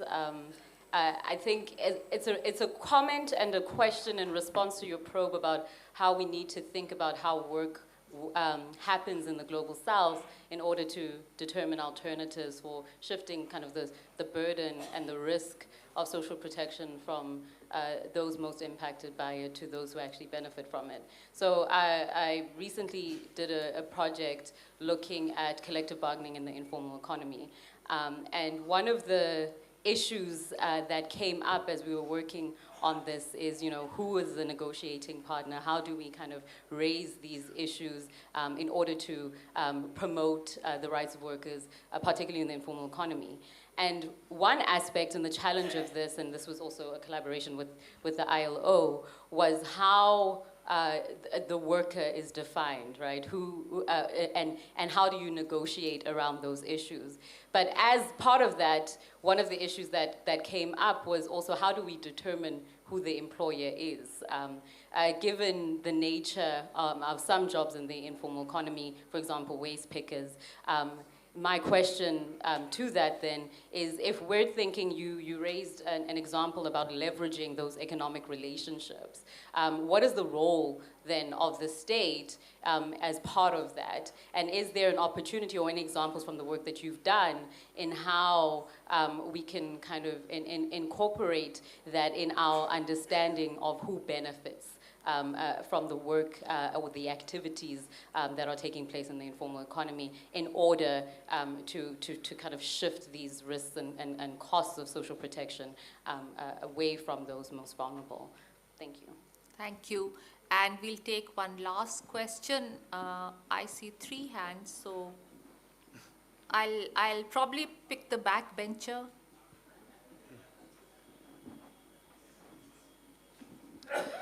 Thank you so much. I think it's an incredible panel, and I have a specific question to Laura, sort of following on the discussion on the gig economy and the platform economy. So, Laura, you mentioned about the Rajasthan Gig and Platform Workers Act, and I was wondering that this is like one of those legislations that's sort of coming up, which sort of focuses on welfare boards as opposed to traditional forms of social protection or particularly like as opposed to laws or legislation that tend to legalize platform workers as workers. So generally, I think it's still, this particular act sort of still falls under the ambit where there are a tripartite board that's being constituted, sort of constituting the platform companies, tech companies, the government, and the workers. And so I was wondering, does this sort of like, I think it's a commendable thing, the act that has come up, it's a commendable thing, but I was really wondering in terms of how would you perceive this as, does it at all undermine the sort of inclusion of gig workers within the unorganized sector?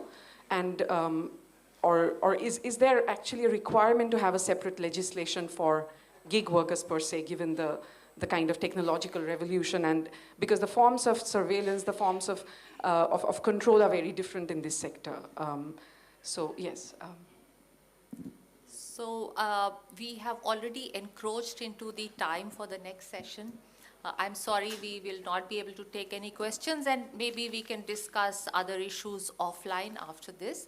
Just to very quickly respond to the issue before I hand it over to Laura, the question that was asked of me, and also to inform the audience that the labor codes of India, the Social Security Code, makes a provision for the first time defining gig and platform workers, and provides for a social security fund in which 1% of the total turnover of the aggregator will be in a social security fund, which will be then used for providing social security benefits to the gig and platform workers.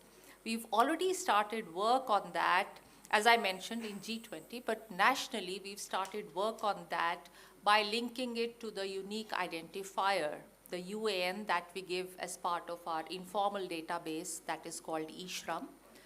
The Social Security Code is ready, but few states have not yet passed their rules. We have a federal structure, so the states have to enact their rules. Few states have not done that. The moment it is done, the labor codes will be implemented. Having said that, we've entered into a number of discussions with including you and others, on how do we structure it. The Rajasthan Act, on the other hand, does not have a 1% from the turnover. It has 1% from each transaction. And that is where the major difference is. It has not yet got implemented, so I'm not sure how they're going to go about doing it. But yes, Sakshi here from NITI is the expert on all this, and if I'm not able to answer satisfactorily, I pass the baton on to her. And now over to Laura. Thank you. Thank you for all of those questions, both kind of on a similar issue, really.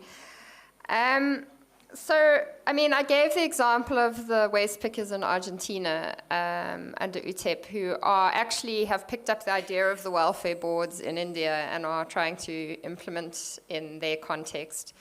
What's helping them is that the state has put in place legislation called Extended Producer Responsibility legislation, which makes companies liable for the end life of the products they produce, okay? So there is the role of the state, right? It's put in place in a piece of enabling legislation. The waste picker organizations have said, well, now we are the ones dealing with the end life of the products. These manufacturers should compensate us for that. And that then creates the relationship, and they've developed a draft law around that, which, I mean, I know there's been a big change of government now in Argentina, so everything may be derailed. But again, the point would be that they could extend it beyond their local municipality of Buenos Aires to other parts of Argentina, and potentially then have that in place, that under these extended producer responsibility laws, people at the bottom of the chain do need to be compensated by these companies. That needs to go into a fund. That fund helps with welfare and labor protections like occupational health and safety. That then brings up the next question is, do we want separate schemes or do we want an integrated scheme? You know, should we be separating off groups of workers from what should be, perhaps we should have a single scheme that caters to all workers, and there shouldn't be particularly a difference between workers. I'm speaking at it from the point of view of social protection, because that's where I know, but I think, I mean, you're asking it more from a worker point of view, but I'm answering it from the social protection point of view, is whether we want separate schemes or do we want like an integrated scheme. I mean, I don't think I think context is very important here. I think perhaps in India, maybe there's just, you know, the existing institutional architecture and the way things work, you know, maybe that's the way to go. I don't think it always has to be, though, that I think difference and universalism can exist within the same sort of space. So Zambia had a very interesting experiment with their pension scheme. They had one single fund for the whole country, but they had different windows and doors bringing benefits in, depending on the sector of worker that was involved. So with the gig workers, for example, maybe there was a 1% that came in, but they had rural workers, they had urban informal workers, and they had domestic workers as their three main groups. And there were different modalities for each of those groups to contribute and different ways that other actors could contribute into that single fund. And then also there were slightly modified benefits per sector that came out of the fund as well. So there are ways, I think, to build holistic funds that are not segmented and aren't separating people off, and still, because we do have to acknowledge that there's difference, right? And that different sectors might need different things, and that different workers might need different things. So perhaps that's also how we need to think about things, as not being super hard differences in that way. Thank you. Thank you so much. And to end the session, a big thanks to all of you, all the panelists. It's been an absolute pleasure being here and a great learning experience. And I'm sure this is something I'll carry with me in my work as well. Thank you so much. Thank you so much, Ms. Ahuja, and the rest of the panelists and discussants for this very engaging and enriching session. Now this is time for a group photograph. I request all the people sitting at the hall to please remain seated. We'll immediately start with the next session. We just need time to prepare the stage in a minute.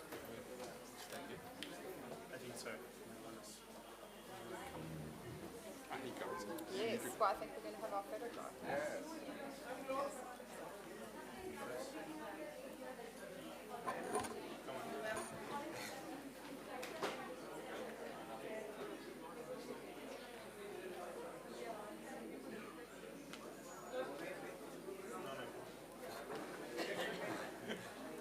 There's a bigger camera. Right, it's a different perspective. Close up. Okay, thank you. Thank you so much. Thank you. Such a pleasure. Oh, thank you, sir. Yes, thank you.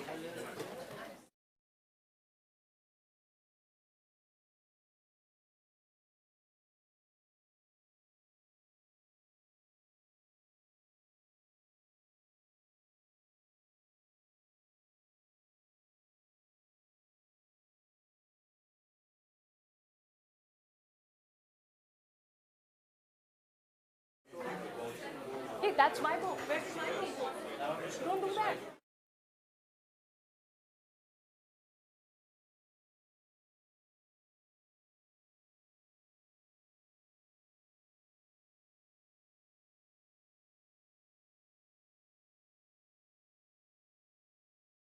For staying with us, I request people to take their seats. We will immediately move into the next session. Request all of you to please settle down.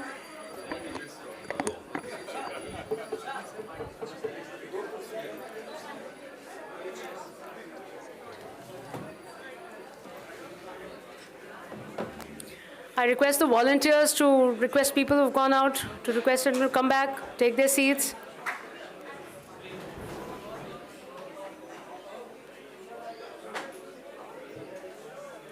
Thank you. Thank you so much.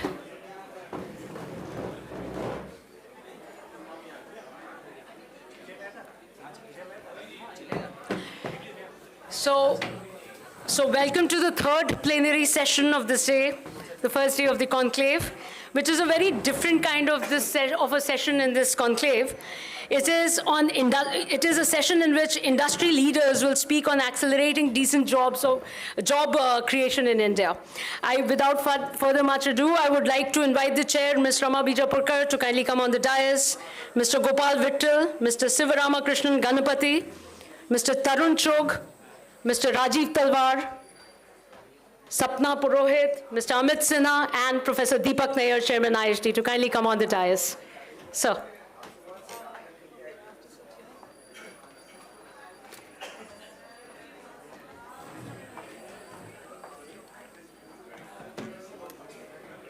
Kindly grace the dais. Yes, I would request the people sitting in the audience to kindly take their seats.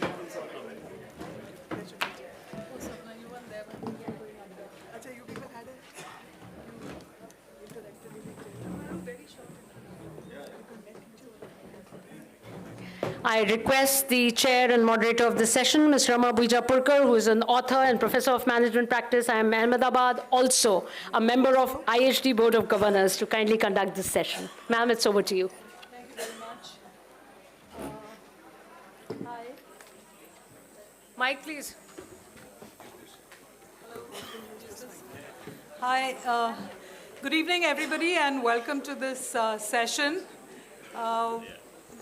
The purpose of this session is to hear the voice of corporate India, the job creators, and one of the key elements that drives the economy. We have an absolute constellation of CEOs and business leaders here, people who would be on any advisory panel of any ministry in this country, because together they actually span the big sectors. And so I said to our colleague who was doing the introductions, I said, allow me the pleasure of making the introductions. Also on the panel is Professor Deepak Nair, who you all know. So let me start introducing from that side, and then the order of speaking we will do slightly differently. So on my extreme right is Amit Sinha. Amit Sinha represents Mahindra Life Spaces. That is a big infrastructure company. All of them will tell you a little bit about what they do. As you know, a lot of the jobs in this country are construction related, and there are huge amounts of changes taking place in the sector. So Amit, I'm looking forward to your telling us how that part of the world works. On my right is Sapna Purohit. Sapna is the Chief Human Resource Officer of Sun Pharma, which is India's, not only India's largest pharmaceutical company, but also a company with an extremely enviable global footprint around the world. As all of you would know, the pharma industry is an industry that is known to be the drug and the medicine producer for the world, more so in recent times. So Sapna will tell us about how the world looks from her vantage point. Professor Nair needs no introduction. Absolutely no introduction. I wouldn't presume to introduce him, but an eminent economist and, of course, the chair of IHD, and the reason why many of us serve on the IHD Council as well. There is Gopal Vittal on my left, next to Professor Nair. Gopal Vittal is the MD and CEO of Airtel. Again, as all of us know, what the road network is to America, the telecom network is to India. It is the central nervous system of this country. And Gopal runs among the largest, with one other that we shall not name. And I think his sector is really a very exciting sector, so we will hear from Gopal as well. On Gopal's left is Mr. Rajiv Talwar, also representing the infrastructure sector, DLF. If we were having this in Gurgaon, it would be DLF everything. As a former CEO and MD of DLF, and is involved a lot with the industry, a former bureaucrat as well. And on his left is Mr. Shivaramakrishnan Ganapati. Mr. Ganapati runs, Shiva as we call him, runs a very special company. It's called Gokuldas Exports. It's India's second largest exporter of apparel, and he hires, what's the number today, 30,000 women? In India, total 30,000 women, yes. Total 30,000 women, and of course many men, not as many men. And 13K men. And also, the footprint of the company is in Africa as well as the Middle East. And so we're really anxious to figure out why women participate or don't in the labor force, and how you deal with that. And last but not least, on his left is Tarun Chugh. I read in the paper that Tarun is going to hire 50,000 people in the next 1 year. Advisors. Okay. So the newspaper said, and I said to Tarun, so Tarun is the managing director of Bajaj Allianz Life Insurance, formerly was with ICICI Prudential Life Insurance. So we have insurance, we have telecom, we have apparel, we have infrastructure, and we have pharmaceuticals. It doesn't get any better than that. I'm going to start with maybe Gopal, and what I have requested all of my panelists to do is to just tell us jobs for people, people for jobs, how do you actually see the world from your vantage point, and what do you see the future of jobs? I might also point out at this point what everybody knows, I guess, that the corporate sector is the formal jobs in the corporate sector are a very, very small proportion of total employment. But again, what's the future of that as well, I think is what we want to know. So Gopal, if I can lead with you, because also your company starts with an A, no other reason, but thank you, also thank you. To kick it off. Thanks, Roma. Thanks, a pleasure being here. So let me start with a small story. About 6-7 months ago, I was in Ranchi, and as part of my sort of travel, I asked for a group of customers to meet. And as luck would have it, these were all young men between the ages of 22 and 28. They were all graduates, by the way. There were about 12 of them in the room. And I was just having a conversation about them. And I discovered that none of them had a job. And the interesting thing was, all of them were applying for the bank clerical exam and had done that not just the first time, but anywhere between the second and the fifth time. And many of them, almost all of them had not made it. And there was a sense of helplessness and insecurity in their eyes. I come back into the company, and the HR team, who's here, Shruti and Neha, struggle with hiring. And one of the big challenges we have is we are not able to get enough people to do the job. And I'll talk a little bit about the nature of the jobs that we have. There's also very high attrition. So there's a bit of a conundrum here. On the one hand, you've got people who are looking for jobs, and on the other hand, you don't have enough jobs to fill. Now, if you look at the lay of the land in Airtel, we have 20,000 people inside the company. It used to be about 15,000 6-7 years ago. Today it's 20,000. But there are another 63,000 people who are what we call associates. They're actually directly managed by us. They sit on a subsidiary company's roles, and then some of them are also provided by team leads. But we manage everything, the training and so on and so forth. And if you look at the 83,000, which I'm going to talk about as an aggregate, the 38,000 are in sales, frontline sales, directly talking to customers or directly talking to the trade. Another 38,000 are our network engineers. So these are, we call them engineers, but they're really technicians, because what they do is go in and install a broadband connection in somebody's house, or if there's a fault repair, they need to do that. If there is some radio to be put on the tower, they'll help do that. These are skillful jobs, but they're pretty basic skills. Then there are 3,000 people on the digital side. This is our entire digital workforce, largely developers and coders. There are another 2,000 people who are, again, frontline. These are frontline, they're actually writing the code. Another 2,000 people who are, in other functions, again, frontline. So the first layer. So that's 81,000 people. And then there are 2,000 managers.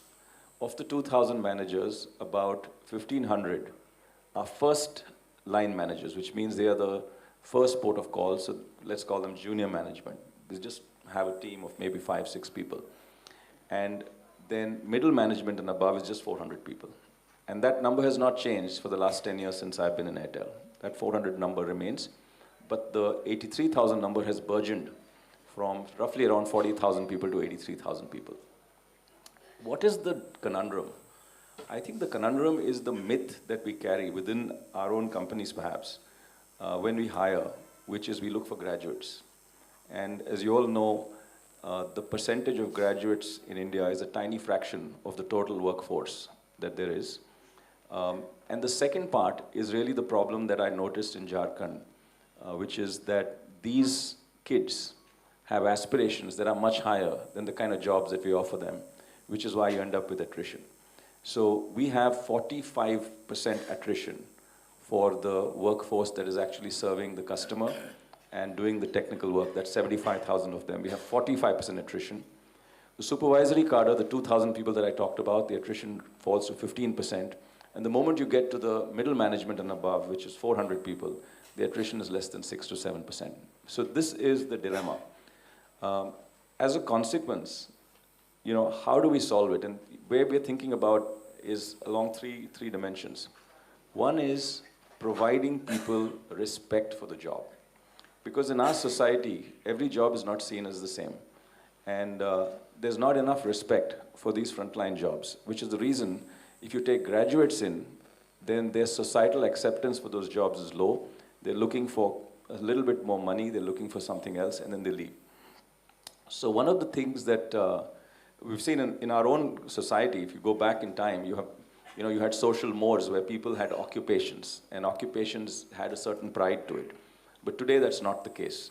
So the question is, how can we broaden the net to actually go further down into the right kind of talent to bring in, which are not necessarily graduates, but are skillful enough and hungry enough to actually be doing the jobs that we need to, because what are these jobs? What are these technical jobs, like I mentioned? They're just, fitting some pipes and putting in some wires, and it just requires training. So the first thing is, how do we provide greater respect for the job itself? The second part is really matching skills to where the people are.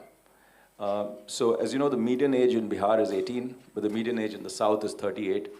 And as we saw during COVID, there is migration that happens because most of the kids are coming in from the Bihars, Orissas, Jharkhands of the world and migrating to other cities and other parts of the country. And one of the challenges, by the way, the respect part we've solved in our own little way by actually creating a cadre for the sales teams, for the frontline teams, of what we call gurus. They don't have anybody reporting to them, but because they are seasoned and they've done a good job, we allow them to do the training as well for people who join in. And that drops the attrition. So I think this respect is a pretty big theme. The matching part, I think, comes down to how do we find these people and actually bring them to where the demand is. And I think we are talking internally of how do we set up a whole training setup, a training institute or a training sort of a methodology where we are able to bring in where the talent is and actually train them to where the job is required. And the last thing I would say is skilling. Because in the skill area, we have our own programs. We train everybody who comes in at the front line for 21 days. We have a full certification program. But I'm actually quite inspired by what Germany does, where they take a decision pretty early on in people's lives as students and actually put them into two tracks. One is the educational track and the other is the technical track or the associate track, where skilling, it becomes a way of life. And if you think about, and I would dare say that in a lot of the jobs that most of us give, which are where the bulk of the jobs are on this panel, a lot of these require actually low skills. So if we can somehow come together to find a way to identify people at the age of 18 and 19, not necessarily graduates, which is where the jobs are really needed, and for these kinds of skills and find ways to skill them, I think we would solve the problem. So this is something that we are working on today as we speak, and hopefully in the next few months we'll have something going to actually try and solve this problem, because it's a genuine business problem where attrition is high and we're not able to hire where the demand is. So Gopal, a little bit about the future of jobs. Are you going to have AI just taking over everything? How you see your future unfold? One thing that I can say with the greatest confidence is, nobody quite knows the future. So the only thing I can tell you is that we are dead sure of the past. And if I look at my 11 years in Airtel, the question to ask is what's not changed. And I would imagine that is the same thing that will not change. We still need human beings who we serve. Our customers want, of course, they want to speak to a human being, but more importantly, they want to actually touch and feel another person. They want to talk to the person. So our stores will not go away, because service, as a service business, that will, now obviously tools and technologies and AI will come in to enable them and help them and actually lower the cost of serving. But the role or the need for people to serve other people will not go away. The second is that we are in an infrastructure business, and the need to actually put up towers, install broadband, do fault repairs. A lot of it can be automated, but you'll still need a human intervention because there are physical things to be done in the house. And I don't think that will also go away because that's been our history.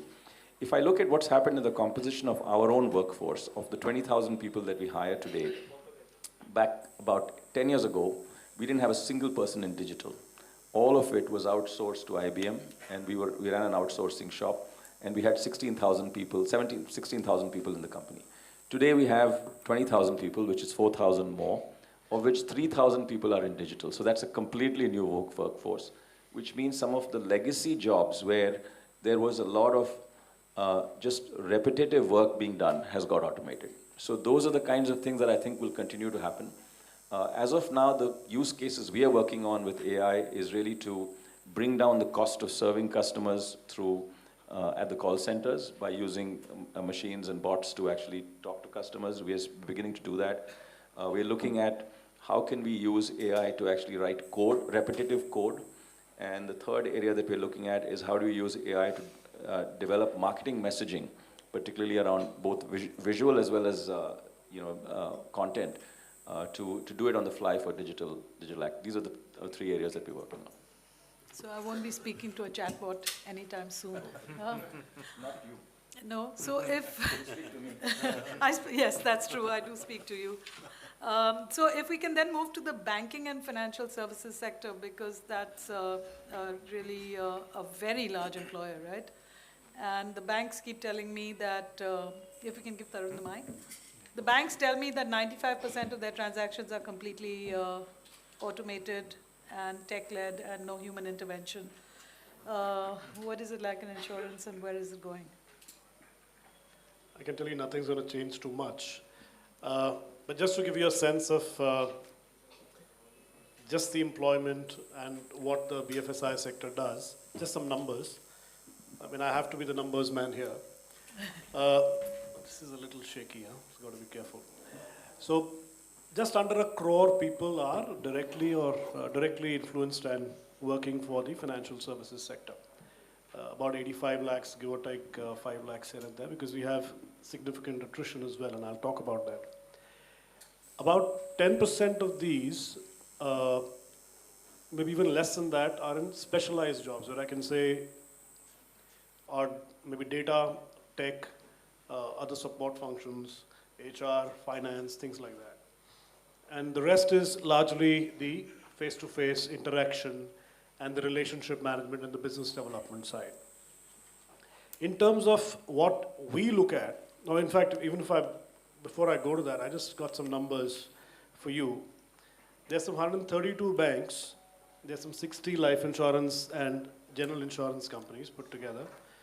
There's some 26 deposit-taking NBFCs, non-banking finance companies. There are 507 non-deposit-taking NBFCs. As per today's SEBI's listing, there are 4,939 equity brokers, 50 mutual funds, 45 mutual funds. Some crazy number of 9,000 cooperative banks.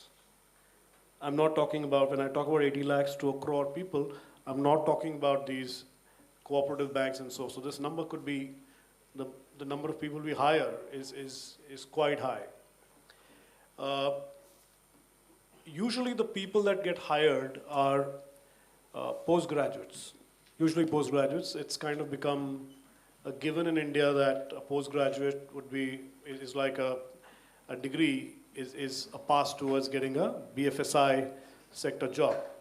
Now, usually the A category business schools, we of course have rankings, get into the specialized jobs, and then the B, C, D, E, and so on and so forth, get into sales kind of a job. And there's a big difference in terms of how much we pay, who we pay.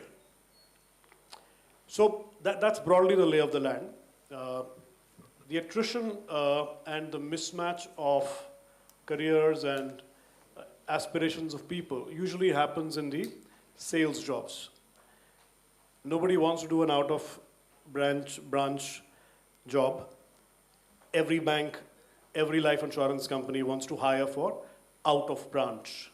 Everybody wants an in-branch, customers come and talk to you, you don't have to go out, kind of a role. That's where the attrition is as high as 60 to 65%.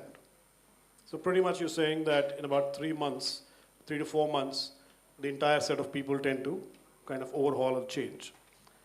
Out-of-branch offices work is something that is not an aspirational work. And more so if you're talking of life insurance or general insurance, insurance is not the most preferred job in the country. So that there is a pretty much similar to the telecom sector mismatch in terms of what people want to do or what the jobs that the sector offers.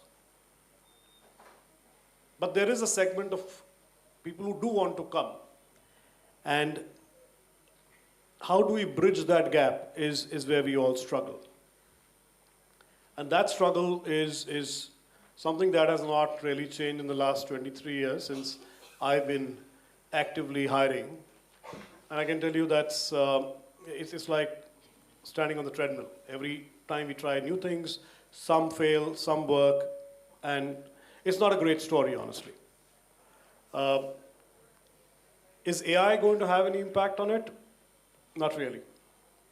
AI is, and I can say it with a lot of confidence, you will possibly have a lot of back office jobs change hands and maybe go up. Maybe some fintechs will possibly disappear. Maybe the back offices of international banks, which are here in Bangalore or Bombay or Pune or Delhi, they might disappear. This is apart from the number I've talked about. So this is over and above. They could disappear. But the face-to-face banking is not going to go away, despite the transactions that keep happening. There is, for your financial services, you do want somebody to talk to. You do want the comfort of an open discussion. You are putting your life savings. You don't just want to give it to just a bot. A bot could service you. That's about it. So maybe it will take up the transactions, but the relationship and the decisioning usually happens with somebody you can relate to. Going forward, how do we see things changing and what do we keep trying to do? So we keep trying to do various things. We try to break the hoodoo of trying to get only MBAs and go to the next level of graduates. But we find always that, there are places where we don't really want very high-skilled people, like in relationship jobs. You don't really require a very high-skilled person. What do we really lack? And that is what I'd like to touch up upon. We lack basic bits on value education, basic bits on confidence, basic bits on communication, basic bits on just willing to do some hard work. I don't know whether you see some data that I see. For example, if you look at, I see a trend, Rama, that is coming up and scary. If you look at just some equity market data, the number of cash transactions, cash delivery transaction equity markets to non-delivery options and trading, which is basically just gambling, really. India has the maximum people doing the second, not the first. And there are a lot of these people in tier 2, tier 3 towns where youngsters are just getting involved in this gambling. And activity, of course, is not prosperity, right? But they're busy with this activity. They keep themselves busy. It's like a shortcut to hoping that you have a career. But it's not there. So somebody's going to have to tell them that. So there is this huge bit, I believe, that in our education system, all of us have to contribute to this part. We have to figure out how we get a little bit of hard work expectations, a little bit of communication, a little bit of confidence. How do we do that? Part doesn't happen in our graduate colleges. We just go for a degree, we put a stamp on you and we say, yes, you're ready to be employed. But these basics is something we miss on. This is what the financial services sector wants. We don't necessarily want somebody who's very, very analytical for relationships. We don't want somebody who can solve very cute math. No, we don't want all of that. It's basic stuff. Just comfort when you talk to somebody who can just talk a little bit to you and give you trust that, look, and that he's or she is going to solve your problem. Those are the skills we want, but we don't get it. The other bit that we'd be happy if there was a little bit more of, and somebody, Gopal talked about Germany, I'll talk about Germany as well. There's a lot of vocational training that I'm seeing happening in a lot of countries in Europe. In India, there is not really much. Everybody is in that rat race of just getting a stamp that I'm a graduate or I'm a postgraduate, hence I'm ready for employment. Well, no, they're not. I think we need to rethink this. And the other solution that we keep trying, you know, there was a time we used to say that there's a National Skills Development Institute, and hey, the government is doing a lot of this skill development. It's good that they're doing this, but honestly, I don't expect much out of it. It'll have to be corporates. The private sector, the public sector will have to invest in all of this. It's not a very fantastic living situation, but it is like that. If I was to change one thing in the way we do our graduation, I would actually ask a lot of the colleges, and maybe this is the podium to talk about that can we have simple stuff around maybe doing 6 months internships, maybe having more industry interaction at an early stage. Maybe we get to talk to kids and kind of start telling them, look, this is what you maybe need to do. It's as basic as that. And then I'm sure a few solutions will start emerging. I'm not saying that will be the solution, but that is directionally what I see as possible. Grim looking, of course. So I guess the quick question is that, but you're the guys who ask for graduates and postgraduates, isn't it? Yeah. And yet you say that you don't really need them. So what's the mismatch? Yeah, that's a good question. So see, when we see postgraduates, it's like, if you're getting postgraduates, then why not take it? That's usually the attitude.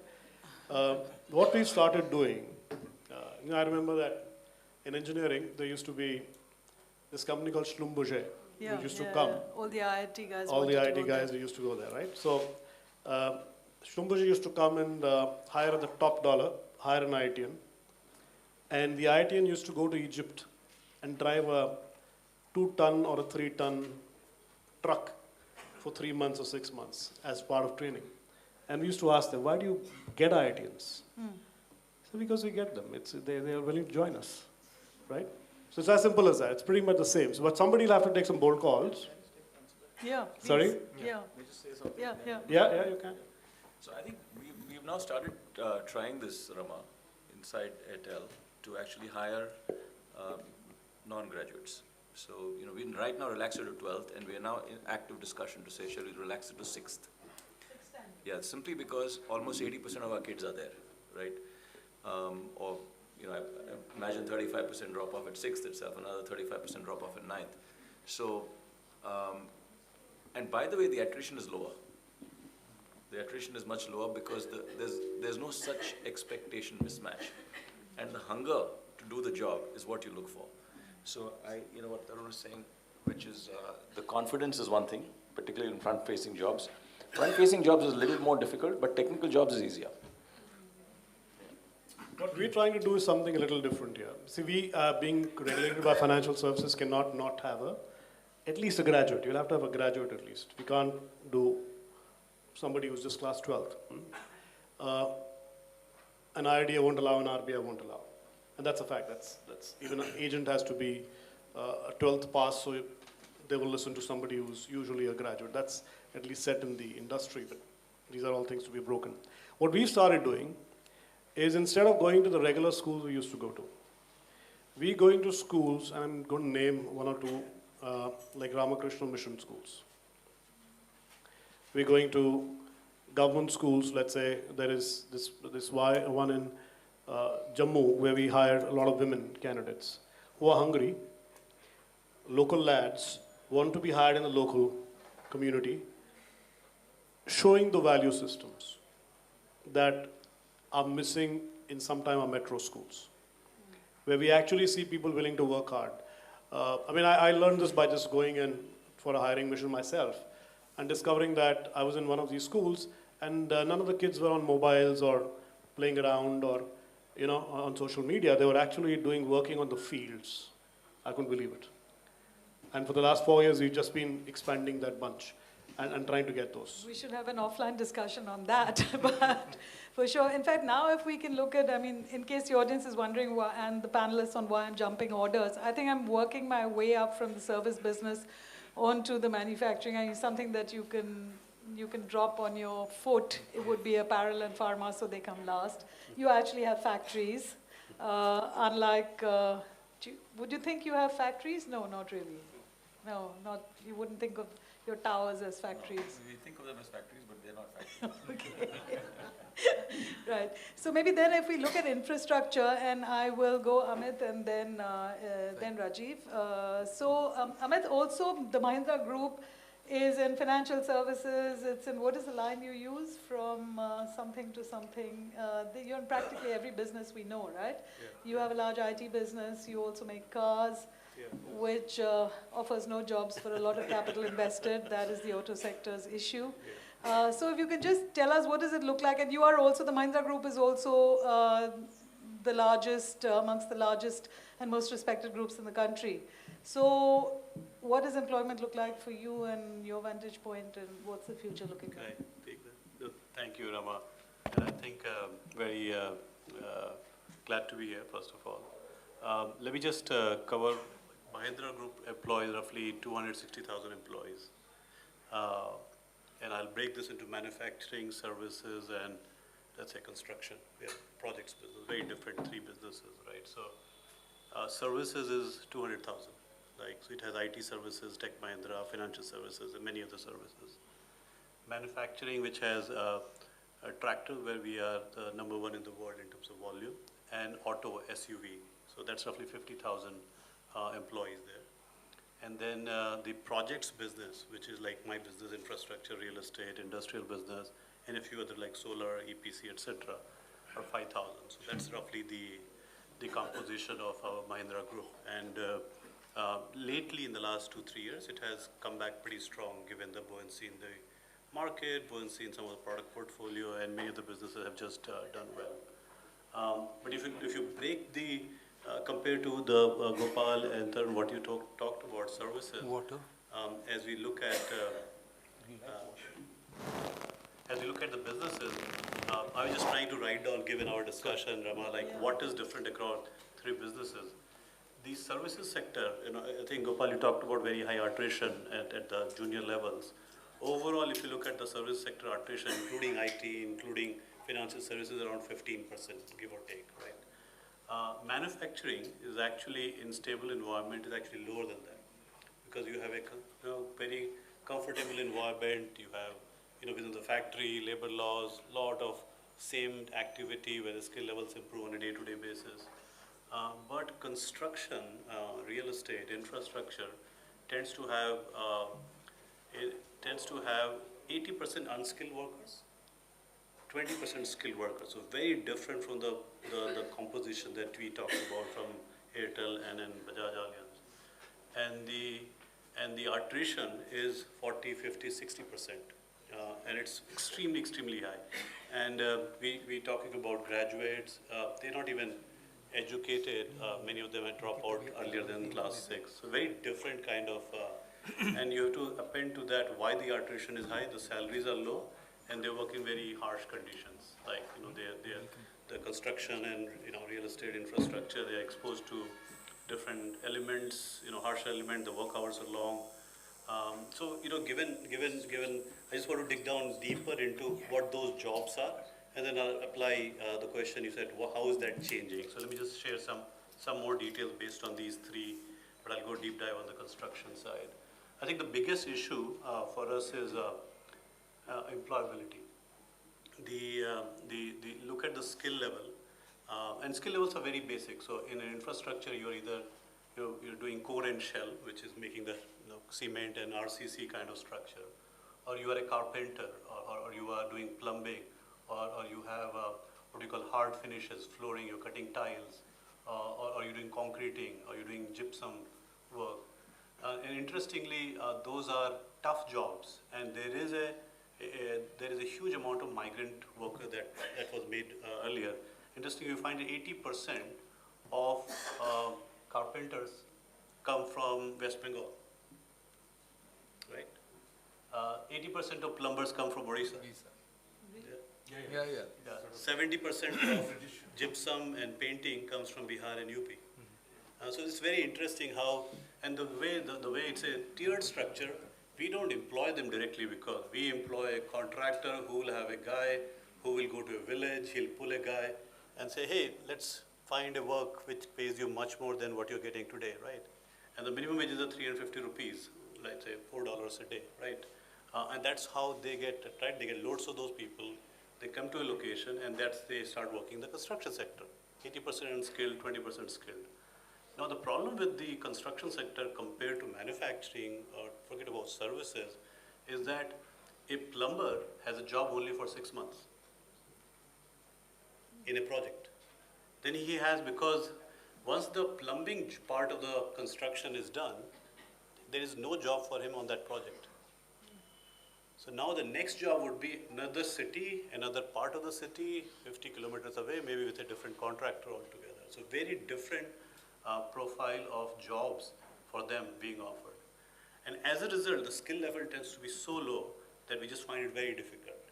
And even if you get somebody who can understand basics of communication, reading and writing, there is no training for how to cut your tiles, how to do finishes. And each of them, they want to do the basic, physically heavy work of concrete, etc. And the moment that very intimate, heavy work comes on the finishing side, they just want to move away. Because it's a tougher job. It's a very tough job. It's also because of the dust and all, it's very, very poor from the health conditions point of view. So that's the job today. They are 100% men. Yeah, and my daughter, it's funny, I'll give you my story. She used to tell me that, Daddy, Tooth Fairy always delivered goods, woman. But all the delivery happens by men in Amazon and Flipkart and I said, why don't you study this sector? And she said, I could find a single woman in the delivery sector, which is one step higher than construction and real estate. Really, Swiggy girls, no? No, zero. I asked her to sit in the lobby. Yeah. So in construction, I can tell you, because why? Because the living conditions are tough. You cannot have a woman in the quarters for the construction workers. At Mahindra, we take pride in making sure the living conditions for all these workers are high quality. So I personally visit all the sites, make sure they have kitchen, their bathrooms are clean, the living conditions are relatively clean. But they cannot afford to have families and women. So these are some examples of the conditions that exist in construction. I'm talking about residential. The moment you go to infrastructure like bridges and ports, etc., they are much more remote locations. You can't imagine the conditions that these workers have to to survive through. And most of them are migrant workers, as I told you, minimum wages are very low. And compared to a manufacturing where they have access to bathrooms and water and all the conditions, there's a roof on top, it's a much harsher condition. Now, real estate sector in India is poised for strong growth, right? Real estate, construction, infrastructure. Today it employs, after services, second largest. It's 71 million, more than manufacturing. More than IT also. Yeah, IT is just 5 million plus, you add the derivative jobs. So 71, and the real estate sector is very strong. This year we'll sell roughly 600,000 homes in organized sector, 600,000 homes. This was the same number in 2007, by the way, approximately. The difference is at that time they were all investors. This time around 90% are end users. China sells 26 times more, despite the Evergrande and country delight all the issues that they are, oversupply issues they are facing. That market is $2 trillion as of last year. Ours is expected to be $1 trillion in 7 to 10 years. So the upside in this sector is huge. 70 million will go to 100 million, which is the biggest incremental contribution that will happen in the new job growth that will take place. A huge amount of growth is expected. But if you look at what's happening to the conditions, there are very few companies that are doing what's required from a skilling point of view, living conditions point of view, and from like giving them dignity to the respect point that you made, Gopal. There is dignity of working conditions just not there. So as we have JAM, we have Jandhan. We have made a huge progress on JAM, which is Jandhan, where they have banking access to banking services. They have Aadhaar identity. They have mobile thanks to Airtel and others. So they are well connected now. But the biggest gap is skilling. So JAM has to go to JAMs maybe, where I can tell if there is a guy who can do good masonry work, I know is it a level 1 or level 5. If the guy is a carpenter or barbender, I know he's a level 1 or level 5. So that he can be adequately compensated in the job that we are offering the construction real estate sector. And that's a big change that we need to bring in, because the JAM is just not sufficient for us. So in terms of policy, in terms of intervention that corporate needs to do or the government needs to do, the skilling level is a critical one, or definition of skilling. And we saw in IT sector 25 years back, there was Oracle certified professional, Cisco certified professional. They brought a level playing field to understand who is how much skilled, so that the billing rates can be appropriately adjusted externally. Now, that may not be relevant in this sector, but at least giving them the right compensation for what they actually do will make a difference, and it will have a huge impact to their lives. Let me just make a couple of more points. In this sector, RERA and GST and many of the other laws have had positive impact, but also some negative impact. The positive impact is, there were 20,000 developers 15 years back. Now they're down to 2,000, 90% elimination. Yeah, there's a flight to quality, flight to biggies who are responsible because they can afford to manage the GST and do the business in the right way. But what has also happened is, because of this RERA, the cash flows are always constrained. You don't get cash in your hand because RERA has to go through escrow mechanism. There are very little cash in hand. So you give contractor less cash. As a result, he has a 3-tier structure to bring the contract workers from different parts of India, which are low skilled, and he pays them minimum wages. There is no increase in their wages. And these guys are going through, for them to do the same thing and not getting increase in the wages is a big problem. So some of the policy decisions, while they are good, structurally, the impact on workers is harsher in certain situations and need to be addressed. You talked about technology. I think it's a very different market, a different industry altogether. I think for us, technology is very different. There are 5 levels of technology. The first technology it's all physical, not really AI level. The first technology was moving from brick and mortar to RCC, which most of the industries actually moved on. It's adopted that very well. The second was the use of machinery for bulk movement, cranes and capital equipment. That is already happening. The third is the formwork. If you know, in the past building, you'll see the wooden pieces attached and then the cement is put and you wait for it to solidify. That is going away. There's aluminum formwork which reduces the time to cycle, time to make the concrete settle. But the next big technology are very capex heavy, like precast, prefab, even 3D printing and robotics, etc. They are capex. I think right now the labor cost is so low that you can always make a business case that let me continue to do what I'm doing rather than deploy this capex heavy equipment. So I don't think the AI or some of the higher technologies will have a impact in this is truly a physical business. You may have on the sales side, back office side, some of those changes will make, but they'll not make dent to the shape of the workforce that we have today. And I talked about the women already. We at Mahindra have 24% women. In fact, we are the 3rd largest in the group after 2 IT companies. We have Tech Mahindra and Bristol Co. We are the 3rd largest. but they are all in the back office or a sales side, practically zero, on the front end of the construction side. We hired 25 women civil engineers over the last 2 years, but the attrition, because of the harsher condition on site, it's very difficult to retain them. And I hopefully will change that, but it will take a lot of effort to do that. Yeah, so that's some of the things that I had to share, hopefully useful. No, thank you, Amit. I always thought construction had a lot of women, but I'm here as the informal sector, not the formal sector. Rajiv, can I? Okay, and then we have 2 more speakers. After that, we'd like to give as much time as possible to the audience because you can ask whatever questions you want. Just two topics to talk about. I'm grateful to Amit. He's given you the background of this sector. But I think let's talk something different. We're going towards a $5 trillion economy. We're going towards an economy which we think will be the 3 of the biggest, which will be something like 30 to 40 trillion.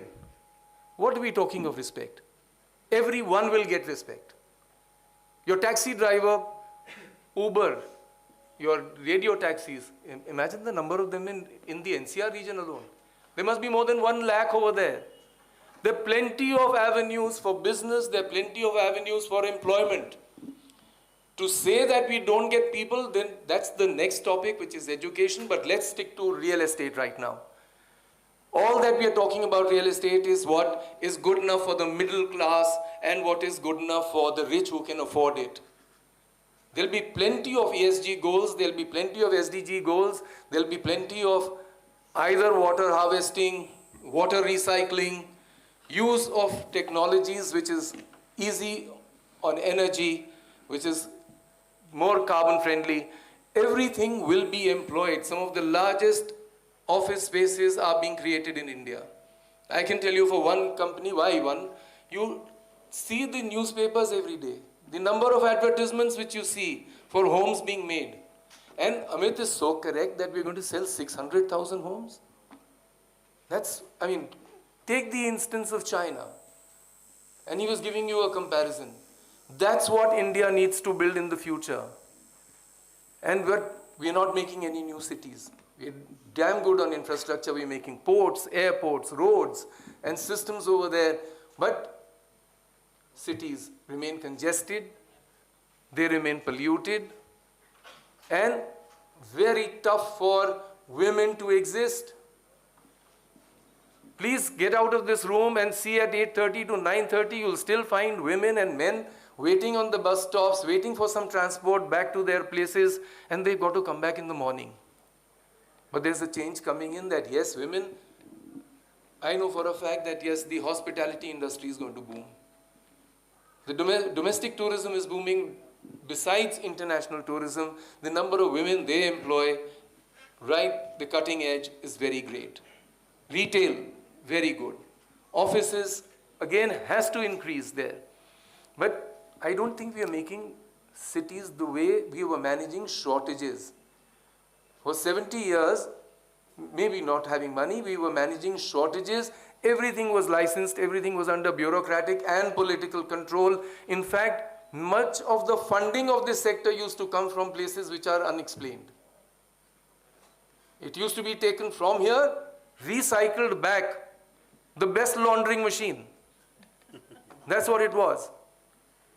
So why are we looking at that again and again?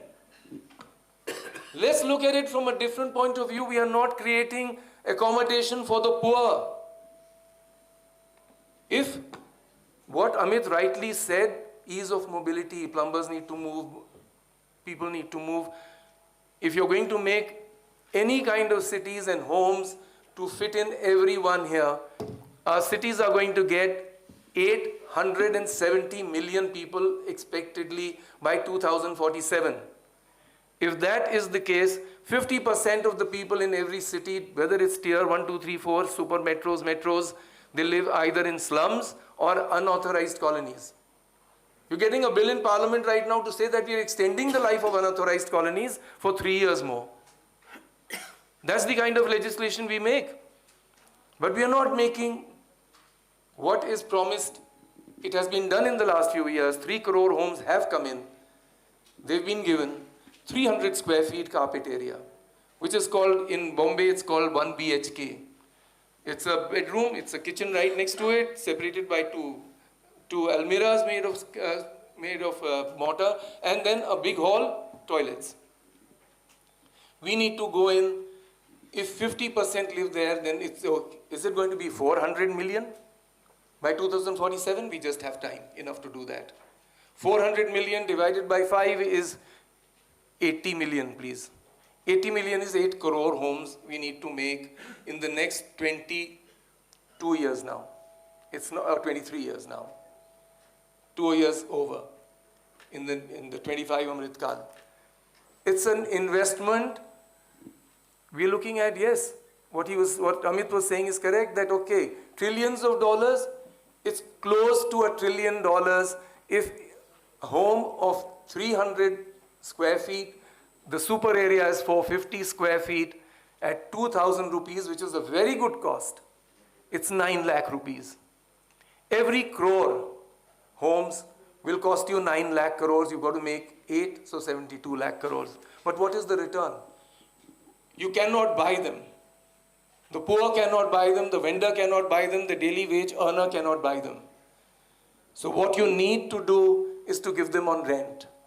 The way the economy is going, even if it's 200 rupees per day, which is 6,000 bucks per month, because he has to pay for, he will take legitimate electricity, he will not steal it, water will be legit, gas will be legit. Thanks to Gopal, they'll have an OFC network. And most of the banking there will be done on that. But the good thing is that the IT sector, the telecom sector, the banking sector, they've gone so far ahead during the pandemic. On the one hand, we saw migrants walking. On the other hand, yes, delivery services, Swiggy, Zomato, all of them came in, all of our payments are not made. Who goes to a bank nowadays? You go only when you need some paper from the bank to say that you're there. Normally, I mean, it's again bureaucracy. You need a certificate to be told that you're alive. So what you need is, even if it's 206,000 bucks, sir, in 1 year, you'll get 72 to 73,000 crores. That's an 8 to 9% return, which is a very, very good return. You can keep out 3% for administration and maintenance. You have Aadhaar over here. You have, your body matrix is all explained. You can check in, you can check out. You need ease of mobility for people here. So what you need is, yes, it's the next big thing for the government in the third term. That just as you did infrastructure, roads, bridges, highways, ports, airports, aviation, you need now to concentrate on first making homes for the poor. Cities will develop around it. There's plenty of licensing to be done by the state administrations.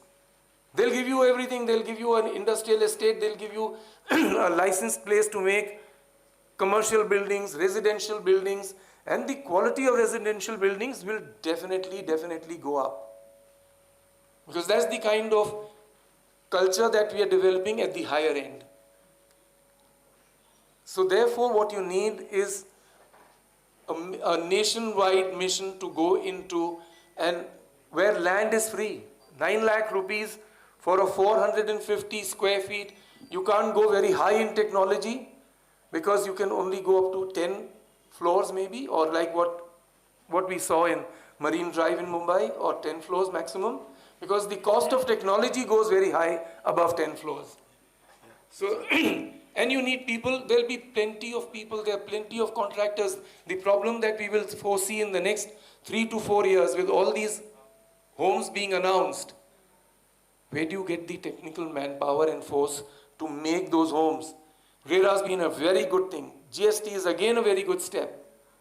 But you will definitely need much more streamlining. Private sector will come in. It's those firms today you hear of Tatas, you hear of L&T, you hear of Ahluwalias, you hear of some other firms to come in. We didn't think, 30 years ago we never saw beyond MTNLs. Today no one even thinks of them.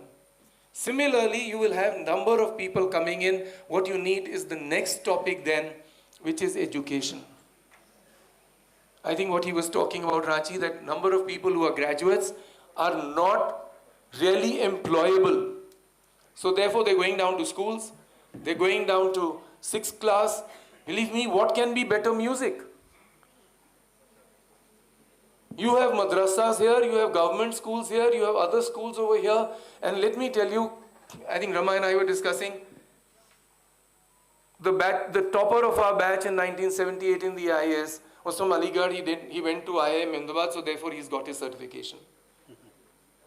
Javed Usmani was his name. Twice in the Chief Minister's office, twice in the Prime Minister's office, once in the World Bank, and an excellent officer. Is he less than a Tamilian Brahmin? Rajiv, we'll take that offline. Yeah. And similarly, government schools, you're thinking of one. Please remember, there's a Fulbright scholar right now, coming from a government school which had to be closed. Sanjay Kumar is his name, from Akada.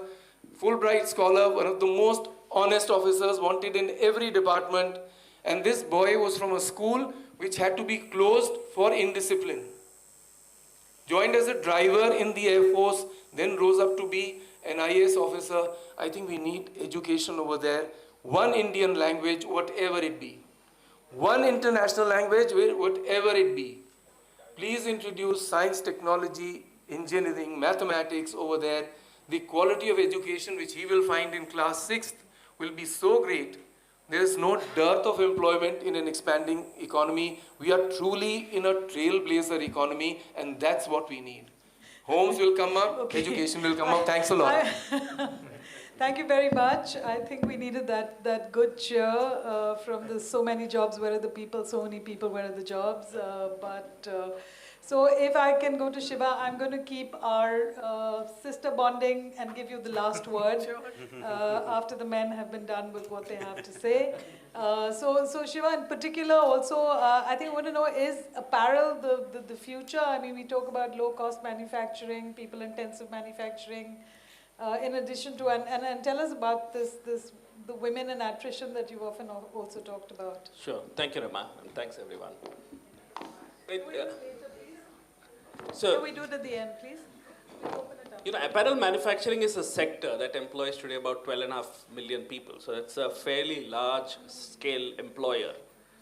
And I believe that it has a potential to industrialize small towns in the country, because it's a very formal manufacturing system, and it's got the scale, and it can create an industrial cadre and you know, give formal jobs to people.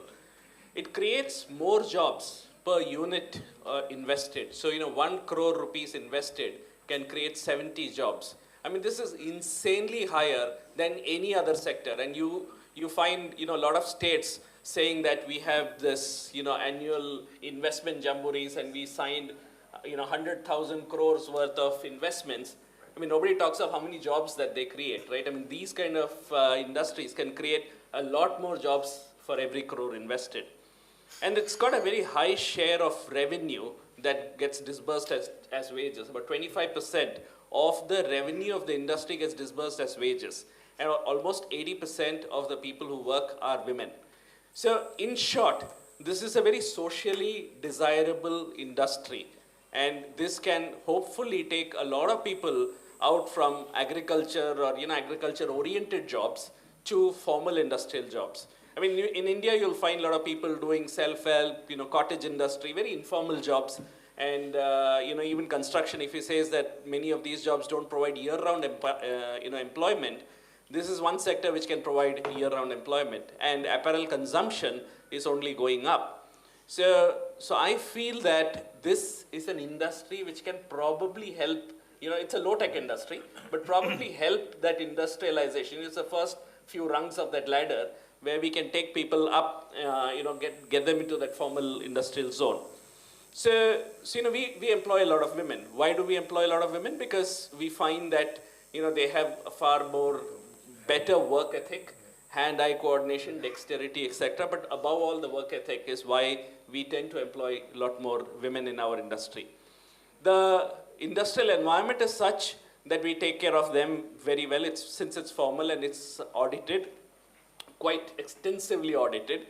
that we make sure that their wages are paid, the overtimes are paid, and all of those little things are meticulously kept track of. And that's the reason why I believe that this is an interesting industry. I'm new to this industry. I've been only in this industry for 6 years. But one of the reasons why I came here was because it has this potential to create a lot of jobs. Our neighboring country, Bangladesh, their per capita GDP is higher than India only because the garment industry has really lifted them up. And today I find that the discipline that the workforce has got from that industry is now translating into pharmaceuticals and many other industries that are coming up in Bangladesh. So it's an interesting, industry from that standpoint.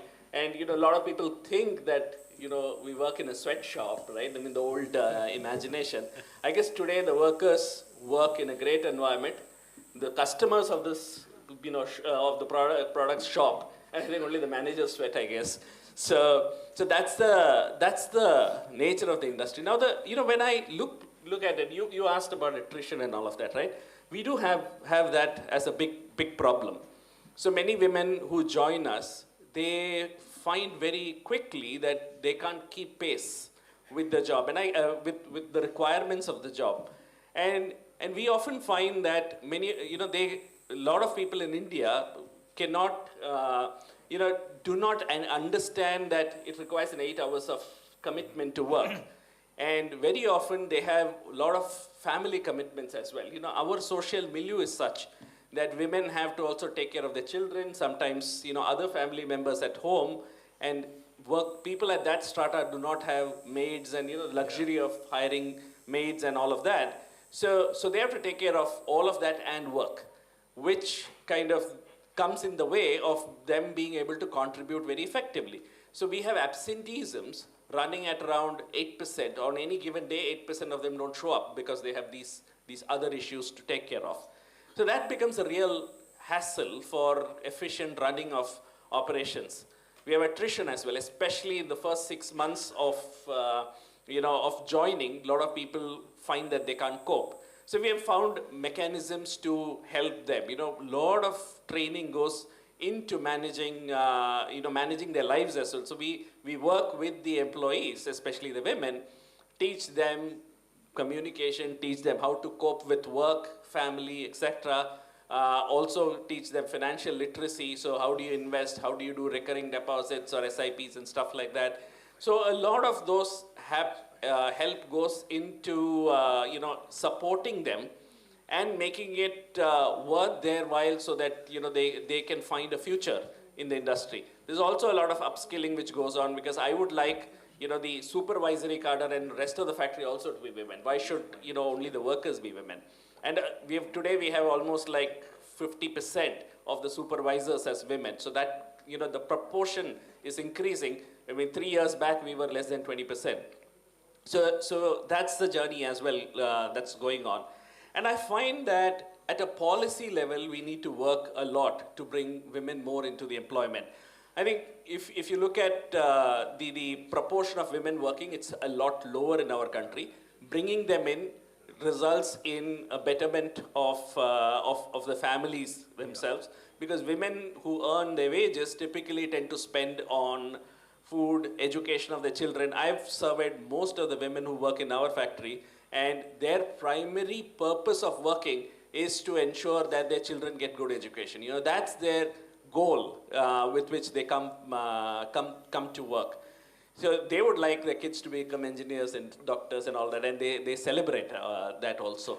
So this has that empowering capability. But I think as a country as well, we and both corporate and the government and maybe a lot of NGOs as well, we need to do a lot more to bring more women to the workforce. So for instance, while the percentage of women working are very few, we struggle to get people working for us, especially in the south of India. That's the reason why we recently set up operations in Madhya Pradesh, going where workers are rather than, struggling to fill the factories in the south. So that's a kind of an irony, right? When there are a lot of people who are not working and we still struggle to get people. And I think one of the challenges that we tend to see is, for instance, women having children. For first 3-4 years, we provide creches where, they can bring their children. But after that, the kids go to school. Now, till they are about 10-12 years old, the kids are still dependent. But there are no creches. There is no daycare centers. So what do? They have to drop out of jobs. And simply because this social infrastructure doesn't exist. How can we do, what can we do about it so that women can still work and safely think that, their kids are getting taken care of? Things like, can we, a lot of women, since we deal with them, we find, malnutrition problem. A lot of them sometimes skip breakfast. They cook for the home and then they come to work. So we need to see if we can provide food at workplace. So organized industry and government, we need to think how we can address that, and that can also be a draw for people at that strata of society. I feel that there should be an added gratuity or something like that for women working, so that there's an incremental income if you stay at work. Possibly, there are many more. I mean, I can think of many more having dealt with people that can actually draw some more people from not in the formal workforce to a formal workforce. And the benefit I see is that will then bring in the kind of an industrial discipline and cater to the requirements of all the industries, as the country grows. Our manufacturing exports is some 400 billion. We can take it to 1 trillion. China is like 10x that. If we have to grow as a country, it has to be both exports and domestic industry has to grow. Services and manufacturing have to grow. We really need to create a cadre of a workforce and create an environment where the workforce are well taken care of, well addressed, and there are sustainable work practices there. And all of that can come when the employees or the workers are in formal employment, formal roles, with PF, ESI, everything being paid and tracked and recorded. If we do that, and some of these industries can probably be the conduit for making that happen. I'll stop it. Thank you. That was really interesting. I'm going to now save, as I said, the best for the last. And the thing about manufacturing is that we are a services economy. We're always dreaming, can you get the elevator that takes you there with manufacturing? Can you not? It's been very hard, even on this panel, to get people who run factories, who have work in companies, who have factories. So what's it like in the manufacturing sector? Tell us about that. And then we will accommodate as many questions as possible. Professor Nair is going to be the traffic controller on that one. Am I audible? Is it working? I think it's not. So good evening, everyone. And after soaking in 2 days information, I honestly can't crib today. Because what I've heard is that the kind of great work which is being done by the institutions, by the organizations in building human capital. We always in corporate talk in terms of talent development, talent management, but what I heard and came to know is that, this is talking about human development, which is so much bigger, so much more. And multiple times I heard that, each one of us should own the responsibility of human development. So to an extent, what I would say is we have 45,000 people across the globe, cater to 100 countries, cater to 50 plus nationalities. And emerging markets, which comes under South, of course, we never feel that we are doing South-South collaboration. It always appeared that, okay, we have 40 countries in emerging market, and where we have to provide support and nurture. So all over the globe, if I say about the numbers, it's around 33,000 in India, 6,000 in emerging market, catering to 40 countries, right from Latin countries, South Africa to Nepal and Bangladesh, so all countries. And then another 1,000 in Western Europe and Japan, Australia, etc. If I focus on India, what comes to my mind is that, okay, fortunately we have very less attrition. It's around 10%. To an extent, I would say the reason being that we hire freshers. So we don't go to the lateral hiring so much. Instead, 1,500 to 2,000 people which we hire in manufacturing all come from freshers. And we take the route of apprentices. So for 1 year, they will be acting as apprentice. Government is supporting that. And we are benefiting from that because for 1 year, they have to learn. and they have to shadow the worker. And therefore, after 1 year, they have to qualify the exam, and if they get selected, if they have learned all the skills of the trade, then they get selected. So that, in a way, is bridging the gap between the academia and the kind of actual work. To an extent, yeah, this question we also sometimes debate, but as a country probably, or as a society, we are very obsessed with qualifications. And higher the qualification, better it is. That's how we all feel. But we can't change that mindset. So what we think is, what we have to do is, we have to have our criteria of selection, that what work or what role the person has to play, and for that what is needed. So this is how in manufacturing we hire people, thinking that, okay, 1 year they will work, they will learn, and after that they have to qualify. For the sales, we see the hunger. I mean, it's something which the person should have in selling skill. It's not so much that we prefer the science background people, graduates or arts people. Anybody who has that kind of an attitude, we hire them. And then again, there is a 3 months rigorous course which they have to qualify. And once they qualify, then only they get onboarded. So to an extent, I would say as an organization, we have built that gap through being partner in that journey, that what we need, we know. And end of the day, talent development is our responsibility too. So therefore, academics is doing its part, society is doing its part, but okay, now finally what we need is we will get it. So very few people we hire at senior levels, largely the whole program. And that's another reason of having less attrition is that somebody who joins as a sales representative in 10 to 15 years' times leads a team of his own.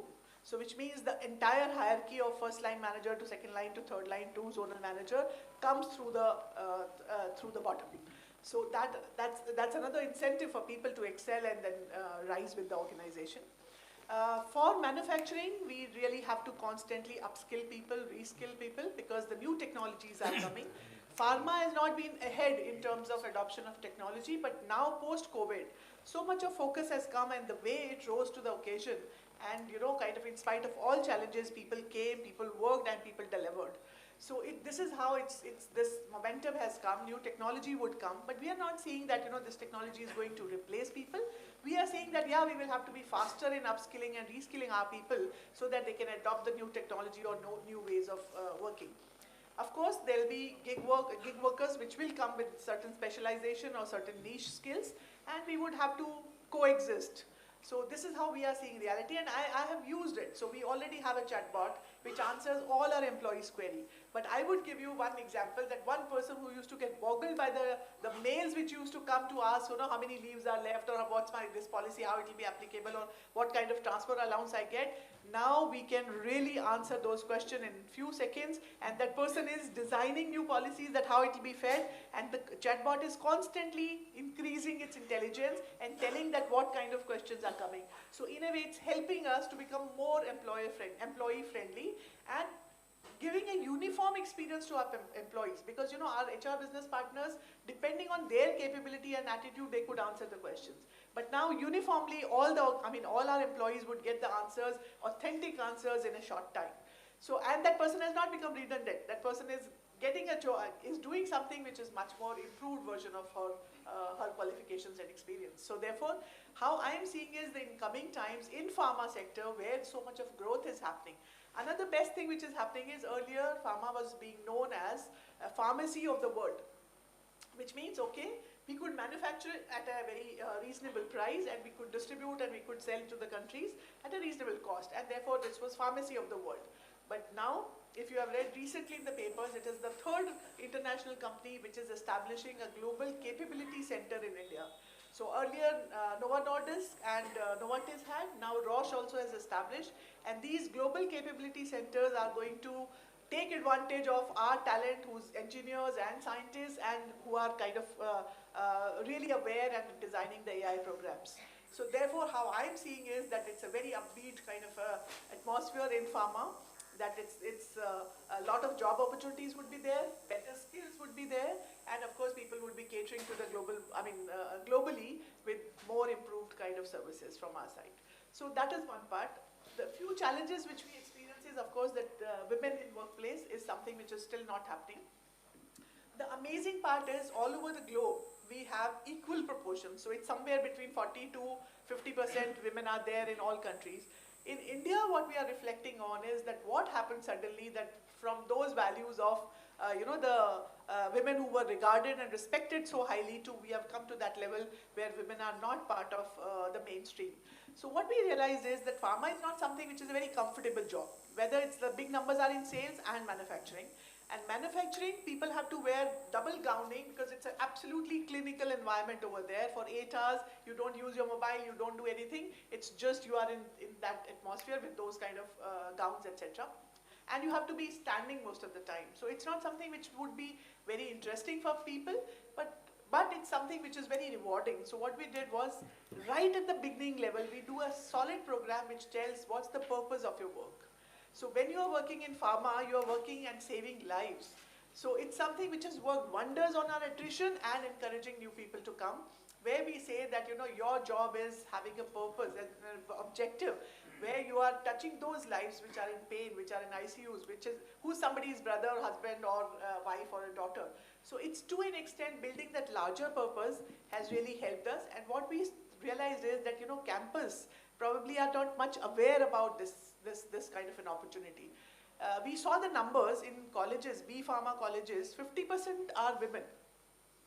So what's happening to them? If 50% women are passing out from pharma colleges and only 10% are existing in the sector, what exactly is happening? And then, of course, this preference for those jobs which are IT type of jobs or which are like back-end jobs or those kind of things are there. But we have taken it as a mission.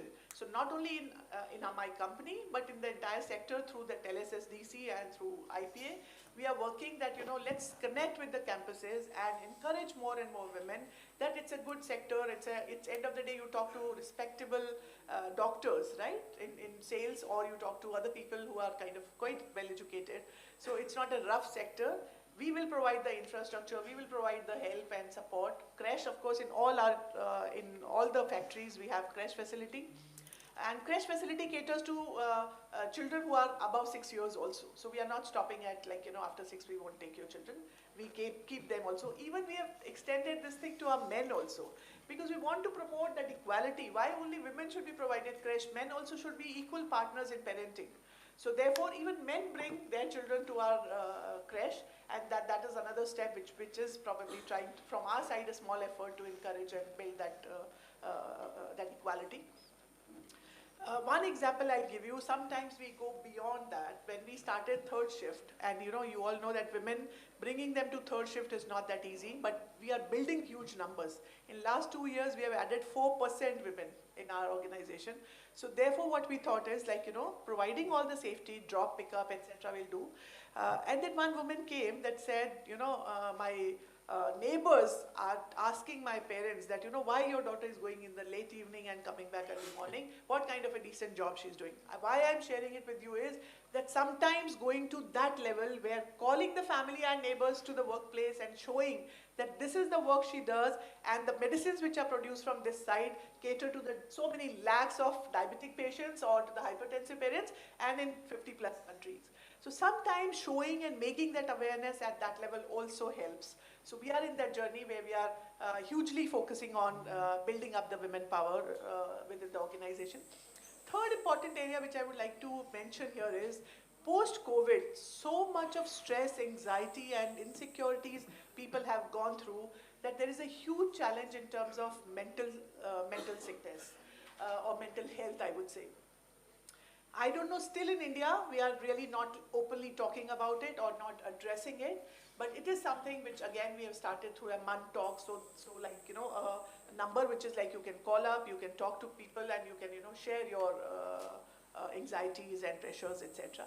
So besides physical lectures which we keep for, because as we are in this field, so to encourage and support the good health, physically we are also moving into that part where the mental health can be openly discussed, talked and can be addressed.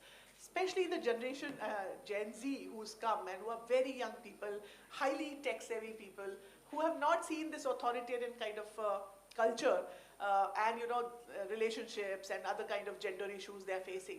So it's all, we are saying, it's all part of the life. Your organization is with you and we are supporting in our own possible manner.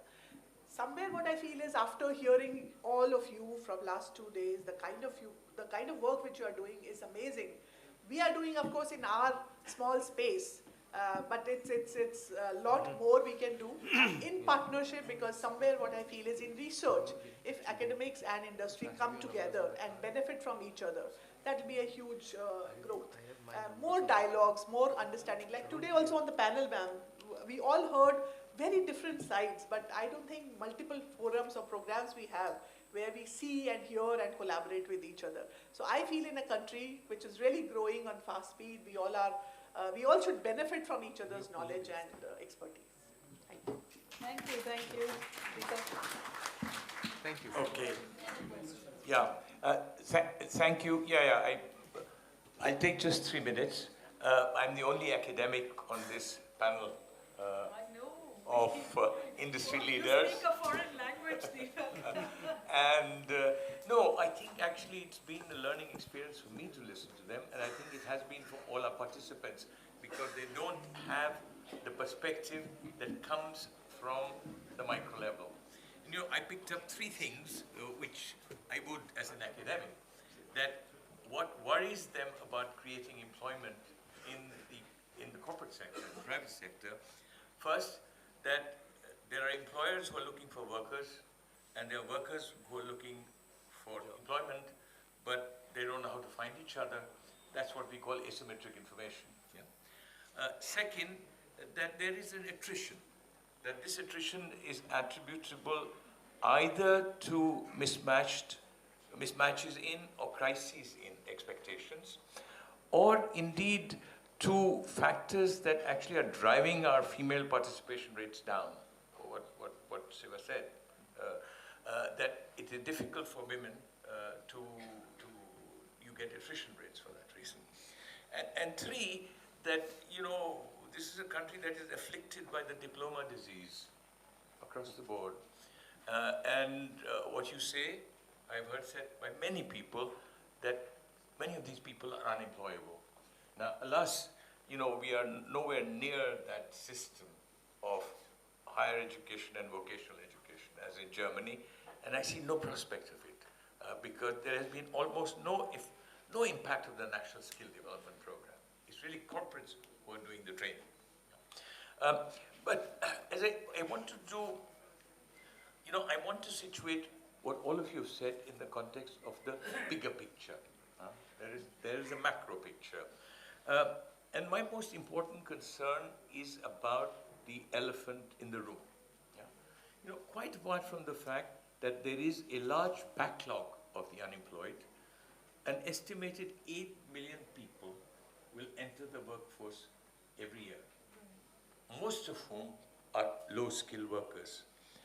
And it would be no exaggeration to state that employment creation in our economy, when all is said and done, is far lower than the rate of growth of output, and is far, far lower than the increment in the workforce. Now, where is the employment going to come from?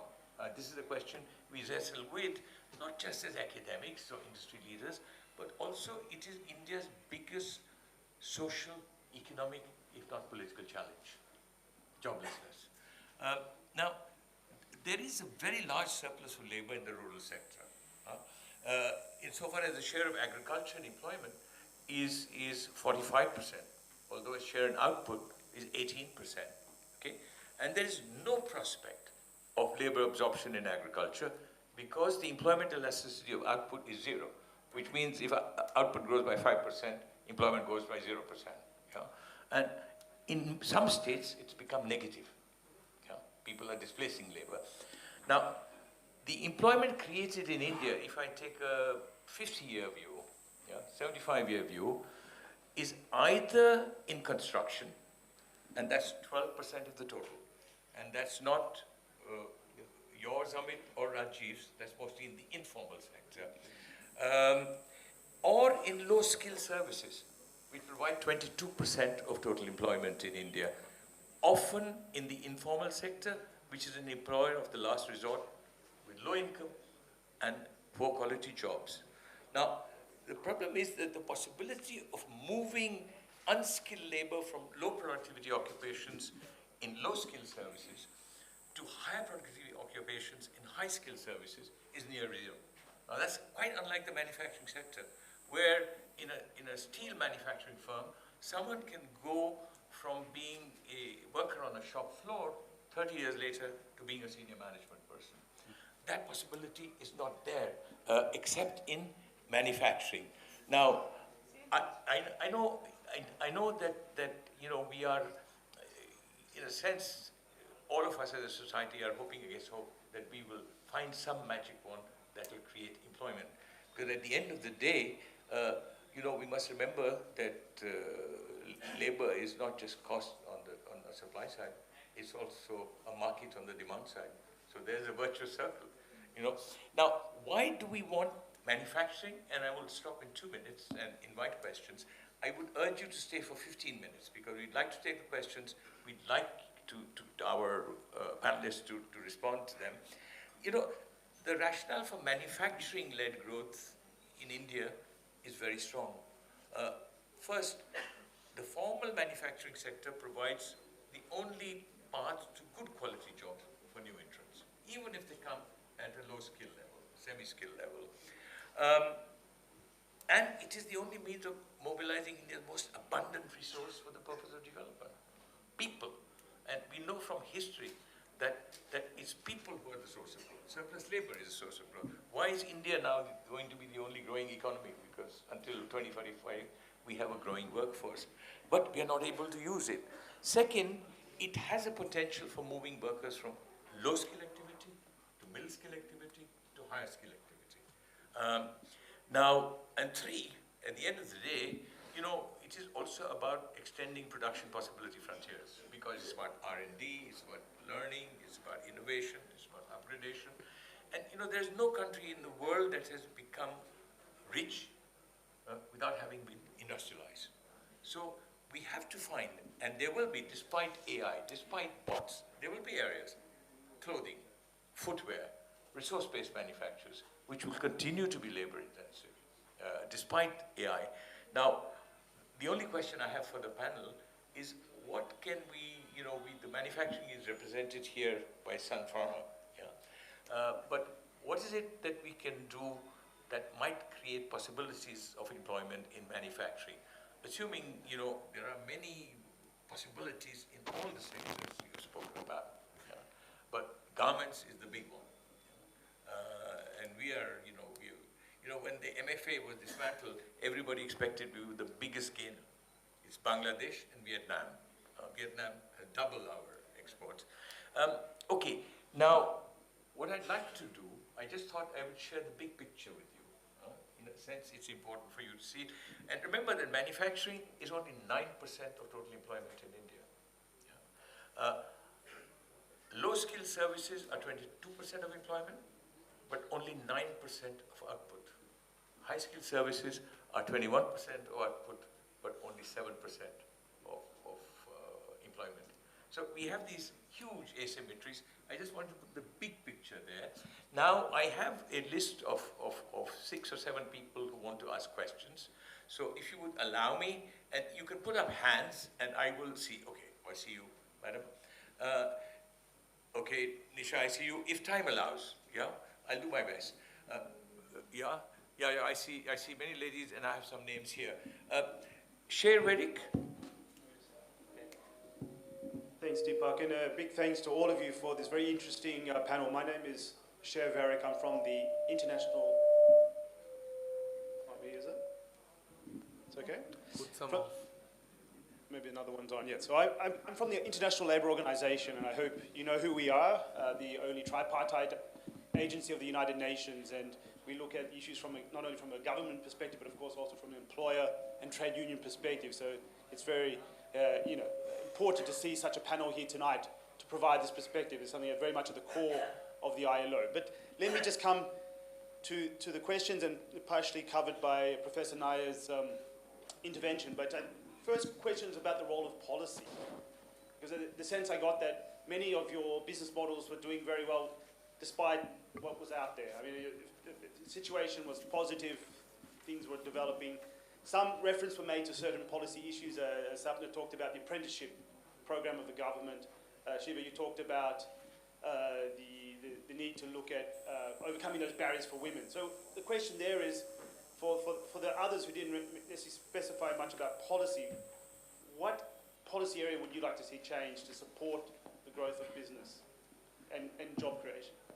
Thank you. Sure. I urge everyone, I will invite everyone to ask a sharp, pointed question. And then I will give a couple of minutes to our panelists to respond as best as they can. I've seen you, madam. I've seen you, Indira. Okay. Mahendra Dev?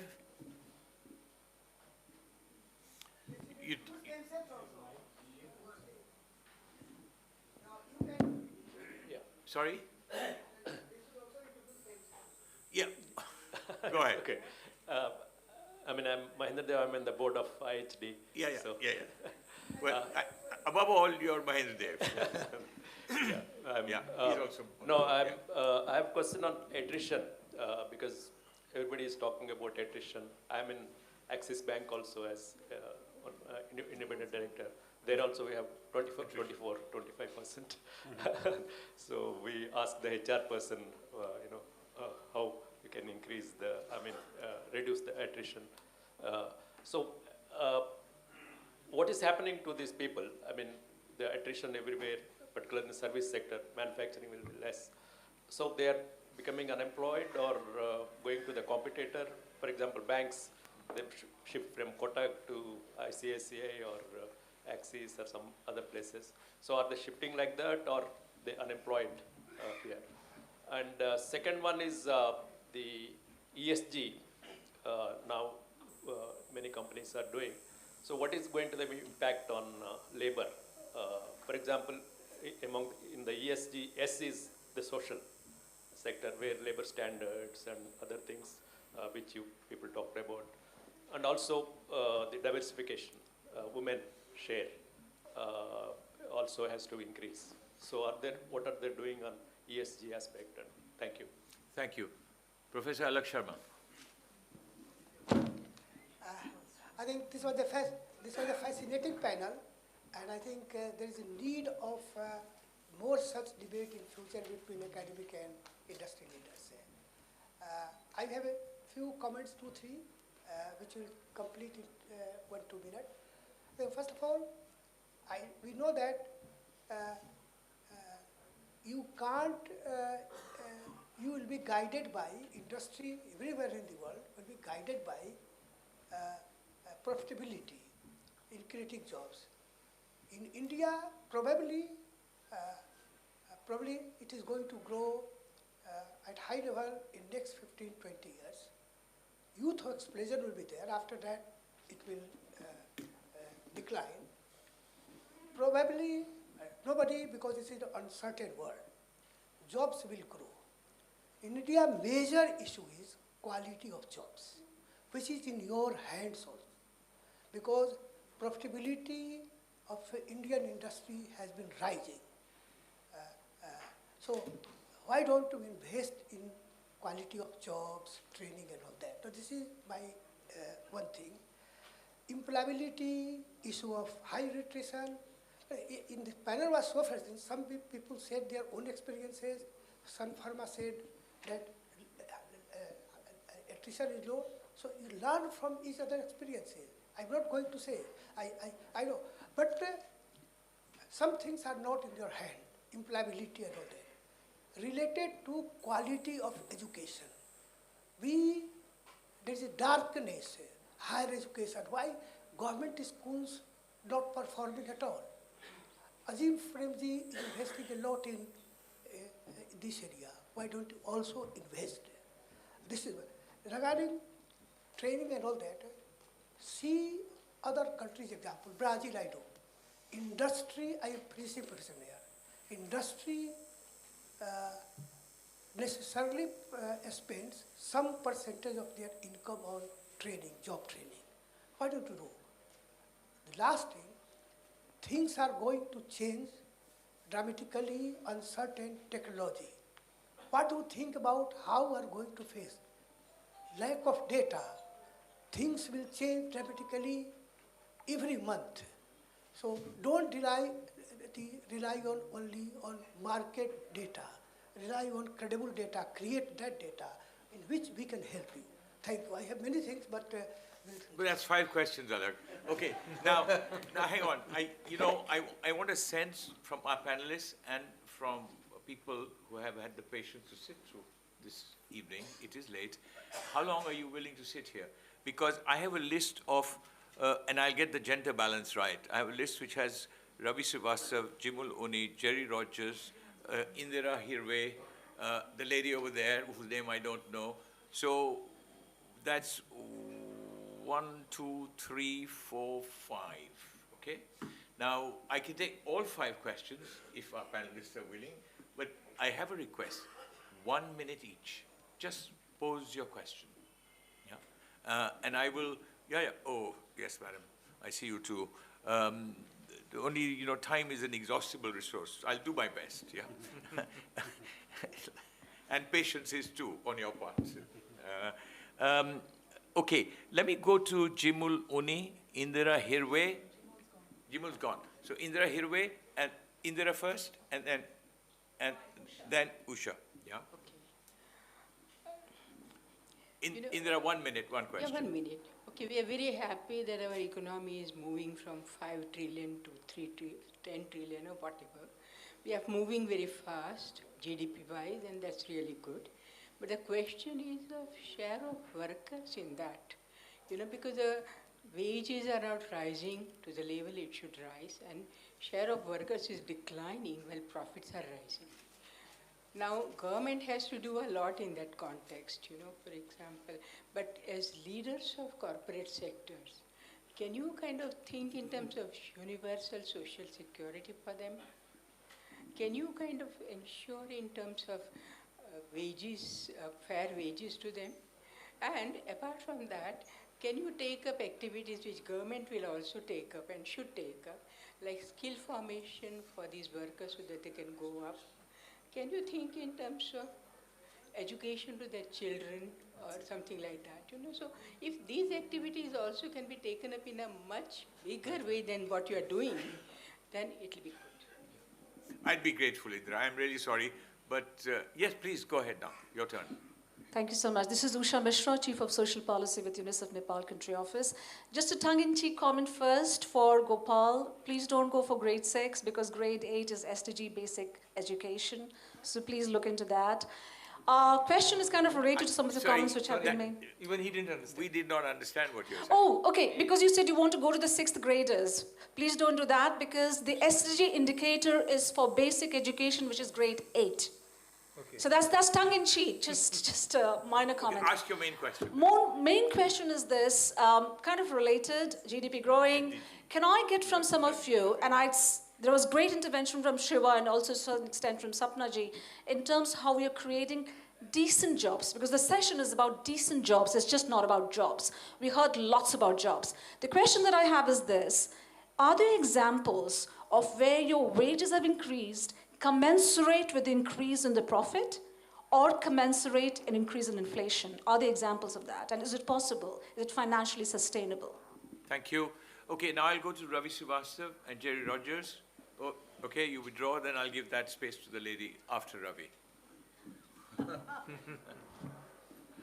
Thank you very much. Excellent presentations, and I hope, Dr. Bajurkar, you can arrange something like this on a longer time frame, so that we can discuss. Yeah, I really think it's different planets. Yeah, we need to plan this differently. But very, very, very briefly, this question of, not getting the right quality of students and therefore going down the ladder, I personally think we have to unpackage this question of mismatch a little more. Is it mismatch only from the side of the supply, from the supply side? Is it also mismatch from the demand side? And secondly, you can't really go down the ladder. Rapidly what is happening is that qualifications, there's an accretion of qualifications. More and more Indian students are now post-school level educated. So at this stage, you can't think of going down the ladder. You really have to think of how do you upskill and offer jobs which meet the aspirations of students. What is it? Because my second question, I'm sorry, I'm just packaging it very quickly. Yeah, because it is a question of really, as the lady said, of creating jobs of the right quality. Ensuring labor standards in the supply chains and ensuring that, decent jobs are created. And I think industry, how concerned is industry regarding the quality of jobs? Not only in direct hiring, but 3 out of 5 jobs that now organized industry hires are informal jobs in India. So that I think is still a very crucial question. Okay, the last, you have the privilege, young lady, the last question. And we are done. Hi, this particular question. Oh, okay, all right. But please, 1 minute each, I'd be grateful. Sure. This question is to either Amit or Rajiv. While both of you did mention that there's a greater opportunity in infrastructure and real estate, both of you discussed about the unorganized sector, but which also means that there is a greater demand for civil engineers, right? Of course. But on contrary, what we see is lower uptake of these courses, either leading to shutdown of the departments in most of the engineering colleges or already have shut down. So where is this really, a signaling mismatch going on in the market? This is one. And the entire discussion with different sectors that have led, spoken about the job opportunities. I can put it in 4 boxes, just half a second. Either in terms of business, engineering, science, or lower level education. Where do future job opportunities for social sciences stand? Where are we? So, I stop here. Question, I think these people can answer no. Nisha, 1 minute, please, yeah.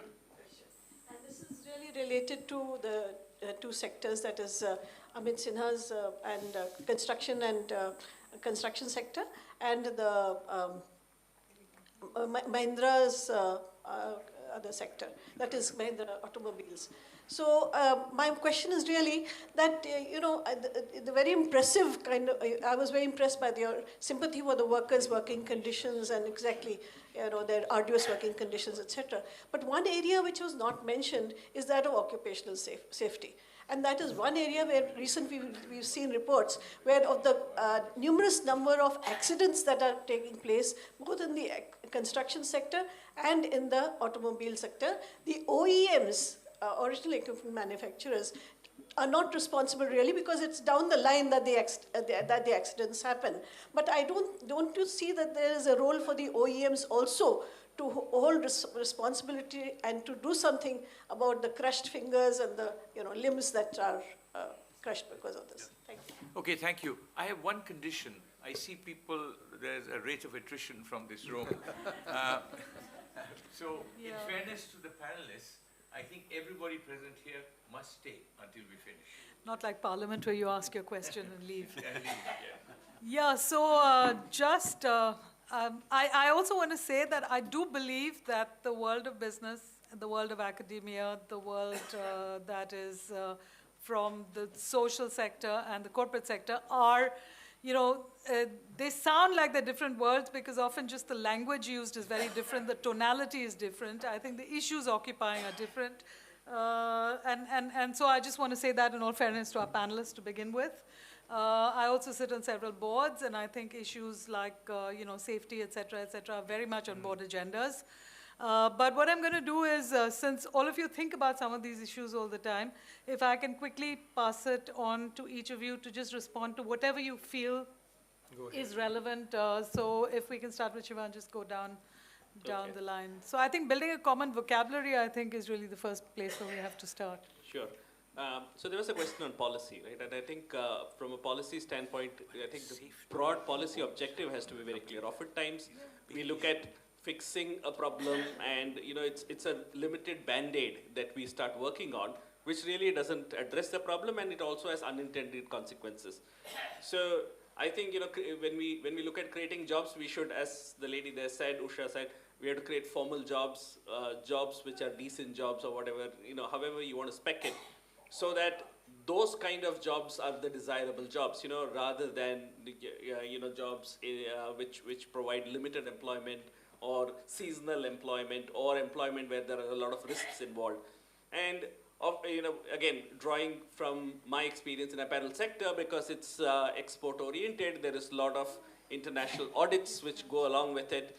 there are built-in safeties, built-in, structures there to ensure that, workers are treated well, workers are paid well, and the wage inflation wage goes up with inflation or more, and all of those aspects.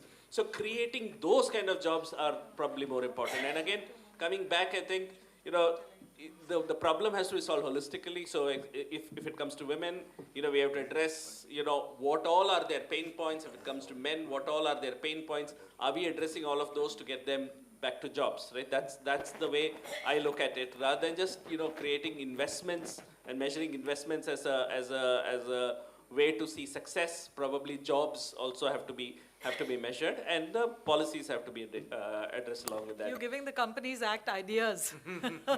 It's terrifying. Yeah. But anyway, attrition, there were some questions on attrition, etc. I think attrition is really company specific, and how you handle those people. But I think if you look at it again from a manufacturing or lower level services jobs, it's also how do you handhold them. So Gopal's company has got a lot of frontline salespeople, etc. Are you doing a great job of hand-holding them? Then probably, some of the problems that they face, which is oftentimes the reason that they are tried, are addressed. And I think large companies have to have not just training, but also, the first 6 months, 1 year, hand-holding becomes very, very important. And that works wonders in reducing attrition and improving productivity in the companies. I don't know if there are some all those questions. Yeah, Rajiv, briefly, yeah. I think what I was trying to tell you was that the growth in this country will actually promote, for instance, in housing, if we are able to take up a very large program, and there is plenty of finance available around the world at a low rate, that every industry which is touched by it, whether it is steel, cement, ceramics, glass, wood substitutes, you'll find so much of activity happening over there that there will be there'll be a surplus, hopefully, at some point of time, and I hope they don't shut down courses in civil engineering, because there are so many required. When you go to make buildings, it's so many civil engineers required, so maybe more engineering colleges open, like more medical colleges are opening on the medical side. So I think there'll be an absolute blossoming of activity, economic activity, and that will lead to not only higher pay scales, safety standards, and I think we need to make families to come in. It's normally seen in India that only the men folk have to come in for jobs and women stay back.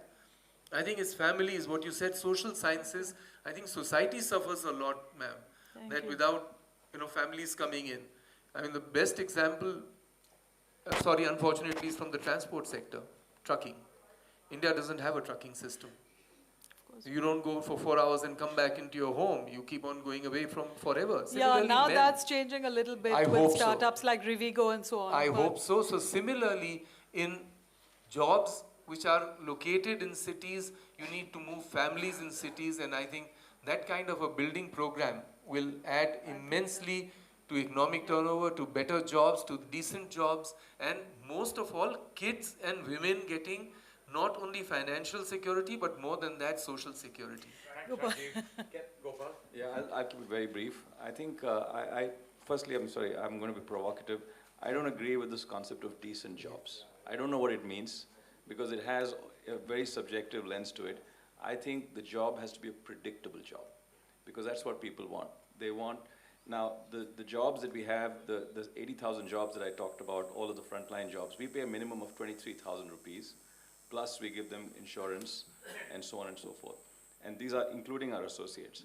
So these are predictable jobs. But the question really for that job is, it's not just a predictability of the job, it's the respect for the job. And the respect is a function of the mismatch between the aspiration of the person and the skill required for the job. And that's really what I was saying in terms of matching skills. Yeah, I think. Last comments. Oh, okay. Let me just cover one question on policy. I think there is... Sorry, it was going this way, but please go ahead. Yeah, Come back this way. No, go ahead. Yeah. They'll come back this way. Yeah. I think I'll just answer 2 or 3 quick questions. 2 were directed to me. But on the policy side, we're trying to work with the government to define the skill levels. I think that skill level issue is a big issue which affects the wages, which affects the attrition, which affects the living conditions. So we're trying to say, what does it mean to be a level 1 welder, level 2 welder, level 3? I think that definition will everybody and it can only be done with support from the government, state government, and the national government. I think some intervention will help, and then corporates can take it forward. So that's one area, and maybe we can have an offline discussion how best this can be done from global learning. I think on the safety aspect, ma'am, for your question, I think we have safety first in our businesses, and most of the responsible developers have this concept of safety first. We care about quality, we care about cost, we care about timelines, but safety at the center of it. As a CEO, I track the safety, fatality, avoidable incidents, and every kind of minor incident that happens to ensure that this is taken care of. But we also do a lot of training to ensure that how something has to be done very correctly. And each company is different about it. So not only in the project business, the real estate business, but also in the auto and manufacturing business, significant efforts are made to ensure that we do the right thing by safety and train our workers to address them. So at least I know about Mahindra that does a lot of work. And on the civil question about civil engineering colleges and mismatch, I think there is a huge demand. Hopefully we'll see more traction as the real estate sector picks up. But the bigger gap is on the unskilled workers or semi-skilled workers. Civil engineers, there are quite a few, and one civil engineer can actually feed off 100 or 200 semi-skilled and around. So the issue is at the semi-skilled and skilled or unskilled level. Hopefully over years it will get sorted out. I would talk about two initiatives which really I feel are part of our culture and which help. One is the human dignity and respect. So humility is the core value of our culture, and therefore if any decision or anything has to be taken, right? I'll give you an example of quality service. So at the shop floor, whatever challenges people are facing, a team is formed and they are taught that whole methodology that how they will find a solution. And we have believed that nobody from outside would have solved those issues the way they themselves solve it. So it's end of the day empowering them, educating them, and helping them in finding the own solution. Builds dignity at that level. And second thing is, when we do engagement surveys, there is no extra preference to anybody. Every single opinion matters. So which means whether it's a shop floor person or it's a salesperson or it's a CEO of the business, it's all have the same right or same weightage, and that's how the problems are resolved or the kind of issues are addressed. So I feel all organizations should be humble enough to respect every individual, and I mean that's how I would interpret decent jobs, because jobs are given basis qualification and experience and all the things. So some would be higher, some would be lower. But if you treat everybody with an inclusive mindset and give that due respect, then probably organizations become better. Okay, it's time to draw the session to the close, to I hear sighs of relief on both sides of the table. Thank you very much to my panelists. I just do want to let you know that every one of them represents companies that would stand any test of any kind of scrutiny in terms of the values that they represent.